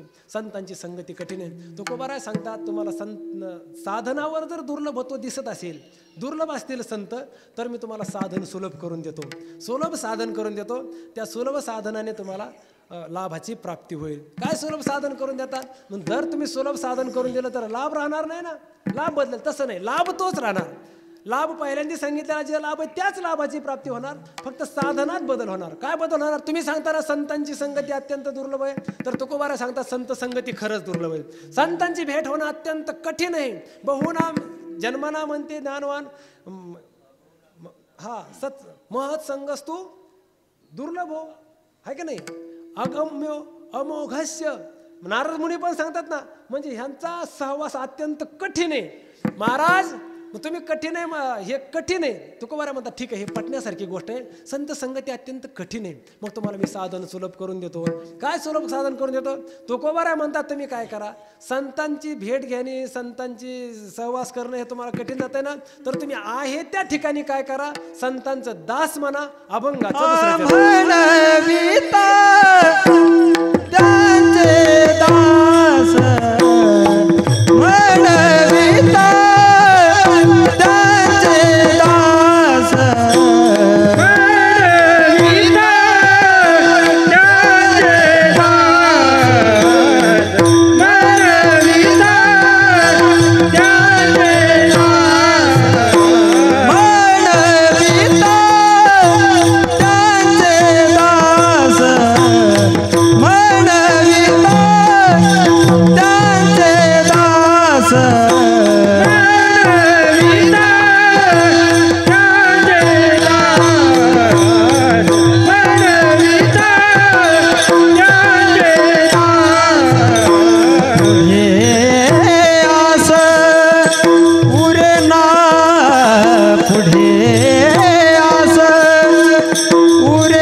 संतांचे दास म्हणा. संतांचं दास व्हा म्हणत नाही तुकोबारा, फक्त म्हणा. कारण ज्ञानोबाराची भेट होणं कठीण आहे, तुकोबाराची भेट होणं कठीण आहे, नाथबाबांची भेट होणं कठीण आहे, संतांची भेट होणं हे कठीणच आहे. मग त्यांचं दास्यत्व करणं त्याच्याही पेक्षा कठीण आहे. दास व्हा म्हणत नाही तर म्हणा, स्वतःला दास म्हणून घ्या. हा, म्हणवा हरीचे दास तुका म्हणे मज हे आस. देवाचा दास, संतांचा दास. कारण दासाचे लक्षणं सांगत असताना दासास्तु प्रसरितास्तस्य निर्देश वशवर्तिनः विश्वस्ताः प्रभुता ज्ञान सुविनम्र धियाश्चे ते दासाः. दासाचे लक्षणं फार कठीण आहे. दास होणे अत्यंत कठीण आहे महाराज. म्हणून मनविता त्यांचे दास. दासाचं चिंतन सांगत असताना एका ठिकाणी प्रभू रामचंद्राने लक्ष्मणाला दासाचे प्रकार सांगितले. 3 प्रकारचे दास सांगितले. एक उत्तम दास, मध्यम दास आणि अधम दास. त्याच्यात पुन्हा आपण जर आपल्या वाङ्मयाच्या दृष्टीने जर विचार केला तर त्याच्यात परत उत्तम दास, उत्तम दास, मध्यम दास, अधम दास आणि अधम दास. अधम दास कोणता? मालकाने नोकर दासाला काम सांगितलं, नोकराला काम सांगितलं तर काम न करता मालकालाच माघारी बोलणारा हा अधम दास आहे. मालकाने काम सांगितलं अर्धवट काम करणारा हा अधम दास. मालकाने जेवढं काम सांगितलं तेवढंच काम करणारा हा मध्यम दास. मालकानेच काम सांगितलं, मालकाने जे काम सांगितलंय त्या कामाच्या अनुषंगाने आणखीनही बाकीचे काम करणारा हा उत्तम दास. आणि मालकाने काम सांगितलंय आणि मालकाने काम सांगितलं ह्या त्या गोष्टी बाजूलाच राहिल्या तर मालकाच्या मनात येण्याच्याही अगोदर सगळे काम करणारा हा उत्तमोत्तम दास आहे. संतांचा दास आणि संतांचा उत्तमोत्तम दास या जगात जर कोण असेल तर सर्व काम करे न सांगता,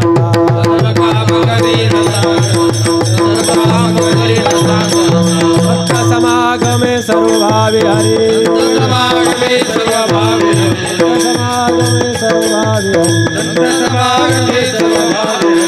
काम करी न सांगता,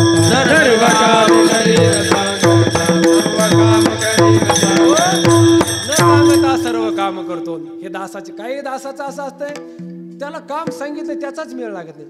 एका शेठजीने नोकराला बोलवलं, अरे म्हणे हे 10 रुपये घे, मेथी आण म्हणे.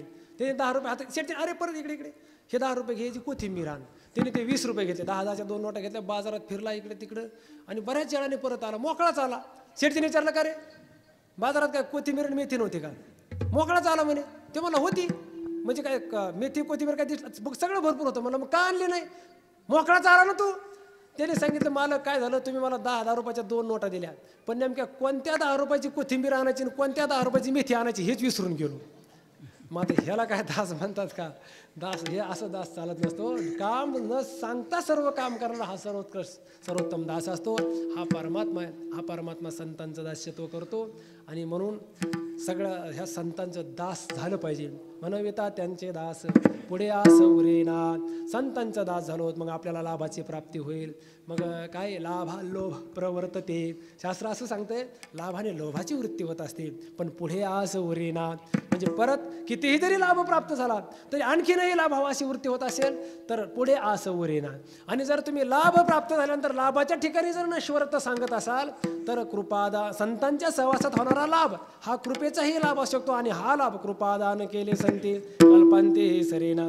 संतांनी दिलेली संतांच्या सहवासात होणारे लाभ आहेत.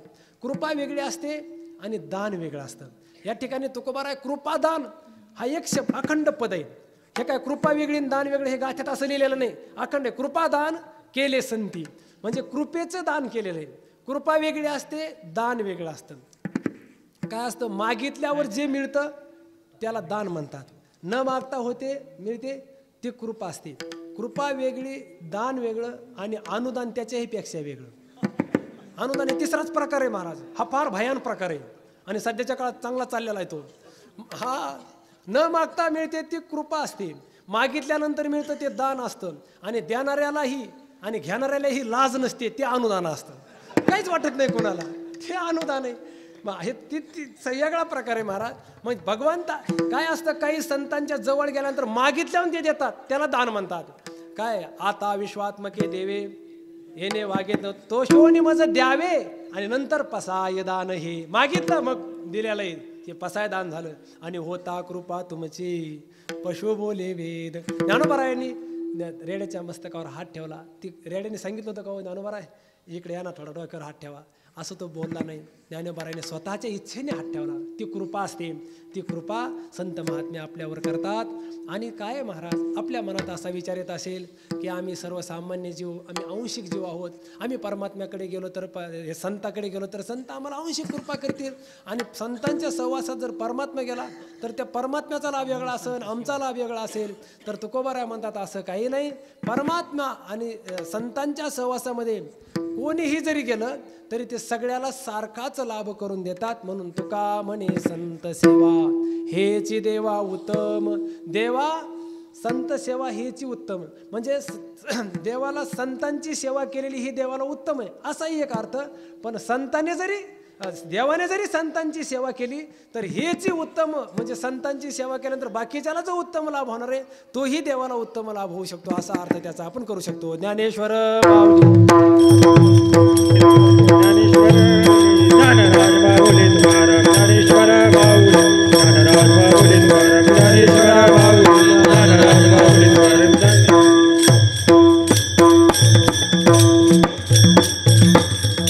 संतांच्या सहवासात गेल्यानंतर आपल्या जीवनामध्ये आपलं हित, कल्याण, लाभ, आपले निरीच्छ जीवन, ह्या सगळ्या गोष्टी घडू शकतात. म्हणून सत्संगम अत्यंत आपल्या जीवनात महत्त्वाचा आहे. थांबतो आता, कारण किती बोललं तरी एक तर बोलता बोलता माझ्याकडून 12 मिनटं जास्त झाल्याबद्दल मी तुमच्या सर्वांची माफी मागतो. आणि बाबा तर काय माझ्यावर कृपाच करतात. झाली जास्त वेळ झाल्याबद्दल थांबतो इथं त्या ठिकाणी. परंतु सत्संगतीचा विचार करत असताना एक प्रवचन सुद्धा नावातल्या ग्रंथातला एक श्लोक आहे बघा. त्या सत्संगती आपल्याला प्राप्त होण्यासाठी काय काय गंगे वाघ विनाशिनी जनमनस संतोषकृत चंद्रिका. तीक्ष्णांशोरपि सत्प्रभेव जगदज्ञानांधकारापहा छायेवाखिल तापनाशन करी स्वरधेनुवत कामदा पुण्येर्विना न लभते हा पुण्येरेवहि लभ्यते सुकृतिभिस हा सत्संगतिर्दुर्लभा. आता मला धीर आला, सगळे सांगणार आहेत बाबा. बाबांनी सगळ्याला शिकून ठेवले हे चांगल्या मोठ. आता खरं म्हणजे हे तुम्ही हे हुशार करून सोडले सगळे. बाकीच्याचं कीर्तन ऐकायला रस नाही ह्यांना, धांगड धिंगा थोडंच ऐकत असते नाही. बघा किती संतांची सत्संग. पुण्यही एव लभ्यते ना, पुण्यही एव लभ्यते सुकृती भी, म्हणजे हा पुण्यवान लोकांद्वारेच ही सत्संगती प्राप्त होते. सत्संगती दुर्लभा, अत्यंत दुर्लभ ही सत्संगती. मग ती कशी आहे, तिचं वर्णन काय, वरच्या एक एक पदाचा विचार केला किती सुंदर वर्णन आहे. अशी संतांची संगती आपल्याला प्राप्त होते. त्या अर्थी आपण आपल्या जीवनामध्ये पुण्यवानालाच जर संगती प्राप्त होते असा जर शास्त्राचा ठोस निर्वाळा असेल तर असं गृहीत धरायला काही चालत नाही की आपल्याला ज्या अर्थी भगवान बाबाच्या दरबारामध्ये येऊन ही साधना घडते त्या अर्थी आपल्या जीवनामध्ये पुण्य ही एव, तर पुण्यच कुठंतरी आपल्या जीवनात घडलेलं आहे. आपण सगळेच पुण्यवान आहोत. अशा महान साधूच्या दरबारामध्ये आपल्याला सेवा भेटते, ही माझं भाग्य समजतो. खरं सांगू का, आम्ही काय विद्वान माणसं नाहीत, असं काय कुठं फार विद्वान आहेत, भाषाप्रभू आहेत असं काही नाही. सगळे शब्द मागं पुढं होत राहतात. बोलताना वाक्य मागं पुढं होतात. पुन्हा कोणत्या शब्दाच्या ठिकाणी कोणता शब्द असावा, त्याला कसा आकार असावा, कशी भर असावी, त्यातल्या सगळ्या उणिवा त्रुट्या सगळ्या बाबांना दिसतात. तो मग बाबा नसले काय ह्यांना कसं ओलाटून काढीन मी, पण बाबा असते तो सगळं मागं पुढं होत राहतं माझ्याकडून. पण तरी पण ते काय न जाणो आम्ही पुढं त्या डोंगरदऱ्यामध्ये राहतो. आमचं काही पुण्य असेल, बाबा मला बोलतात. हे 4थं वर्षी बाबांनी मला कीर्तन सेवा दिलेली. जवळपास पहिल्या वर्षी आयुष्या संपत्तीवर कीर्तन केलं होतं आहे ना दत्ता महाराज. पुन्हा आम्हा सोयरे हरिजनवर एक केलं. दुसऱ्या वर्षी, गेल्या वर्षी दासा सर्व काळावर केलं. आणि यावर्षी हे तो एक संताठाई बऱ्याच दिवस विचार करत होतो कोणत्या शब्दावर कुठं काय बोलायचं काय सगळे करून आता हे पहिल्यांदाच आबावर माझ्या जीवनात कीर्तन केलं. आणि बाबांच्या सहवासामध्ये इथालचं कीर्तन म्हणजे परीक्षाचं कीर्तन आहे. एकदा इथं ज्योत पेटवली की वर्षभर ते तेल आम्हाला पुरतं मग या कामावर, या मग बऱ्याच दिवस चालतं मग असं या पवित्र पर्व काळामध्ये. आणि आमच्या भाग्याने आम्हाला आमचं कीर्तन ऐकण्यासाठी रोज कीर्तनं तर सुरूच आहेत. कीर्तनाला काय हो महाराज, कीर्तनं सुरूच आहेत. पण असे अधिकारी किंवा ज्यांचं काशीच्या क्षेत्रामध्ये विद्वान लोकांमध्ये बाबांचं नाव कायम निघत राहतं आणि अलंकापूर नगरीमध्ये जे काय आदर्श आणि साधकाच्या हृदयातले जे व्यक्तिमत्व असतात त्यामध्ये आत्ता ज्यांचं देह शांत झाला, जे परब्रह्मरूप त्याला प्राप्त झाले, प्रातस्मरणीय साखरे बाबा, किसन बाबा साखरे, त्या परंपरेमध्ये बाबांनी खूप विद्या ग्रहण केली आणि आणखीनही फार मोठमोठे दिव्य परंपरेतले सगळे सत्शास्त्र विचार आमच्या जोग महाराज संस्थेतील मोठमोठ्या महात्म्यांच्या अत्यंत निकटवर्ती आणि सगळ्याच्या सन्मानाचे विषय असणारे पूज्य श्री बाबा आहेत आणि त्या बाबाच्या सहवासामध्ये आपल्या कोणी साधना घडते. आमच्यावर तुमचं बाबांचं प्रेम आहे, दत्त महाराजांचं प्रेम आहे आणि सगळे बाबांकडे अभ्यास करणारे ही आमची साधक मंडळी आहेत, साधकांचंही प्रेम आहे. असं सर्वांची माझ्यावर कृपा राहो ही भगवंताच्या चरणी प्रार्थना करतो. आज माझ्या सद्भाग्याने आणि बाबावर प्रेम ठेवून या ठिकाणी या सप्ताहाला सेवा देणारे पूजनीय श्री अभिमन्यू आबामुळे आबा आज कीर्तनामध्ये उपस्थित आहे. आबामुळे हे वातावरण खूप चांगलं चाललेलं आहे. नुसते आबा आहेत म्हणले या सप्ताहामध्ये की तेवढं बाहेरच वातावरण होऊन जातं की तो सप्ताह कसा असणार आहे. असे गोड व्यक्तिमत्व आहेत. परिसरातील या भाविक सर्वजण या सप्ताहामध्ये उपस्थित आहेत. असंच आपल्या सर्वांकडून ईश्वर सेवा घडत राहो ही भगवंताच्या चरणी प्रार्थना करतो.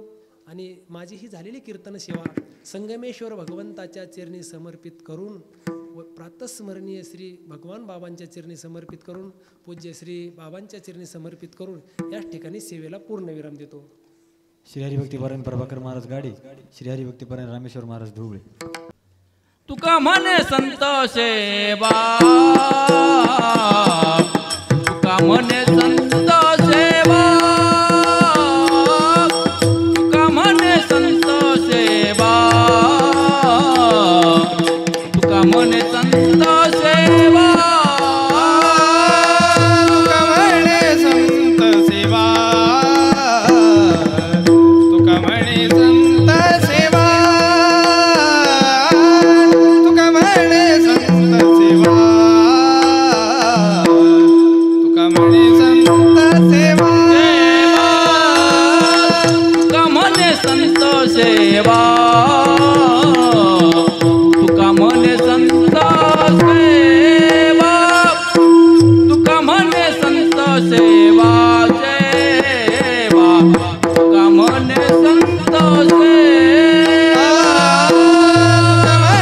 सेवा, तुका म्हणे संत सेवा,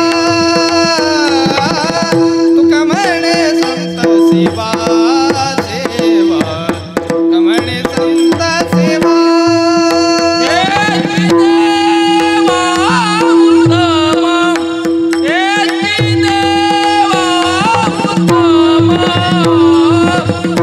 देवा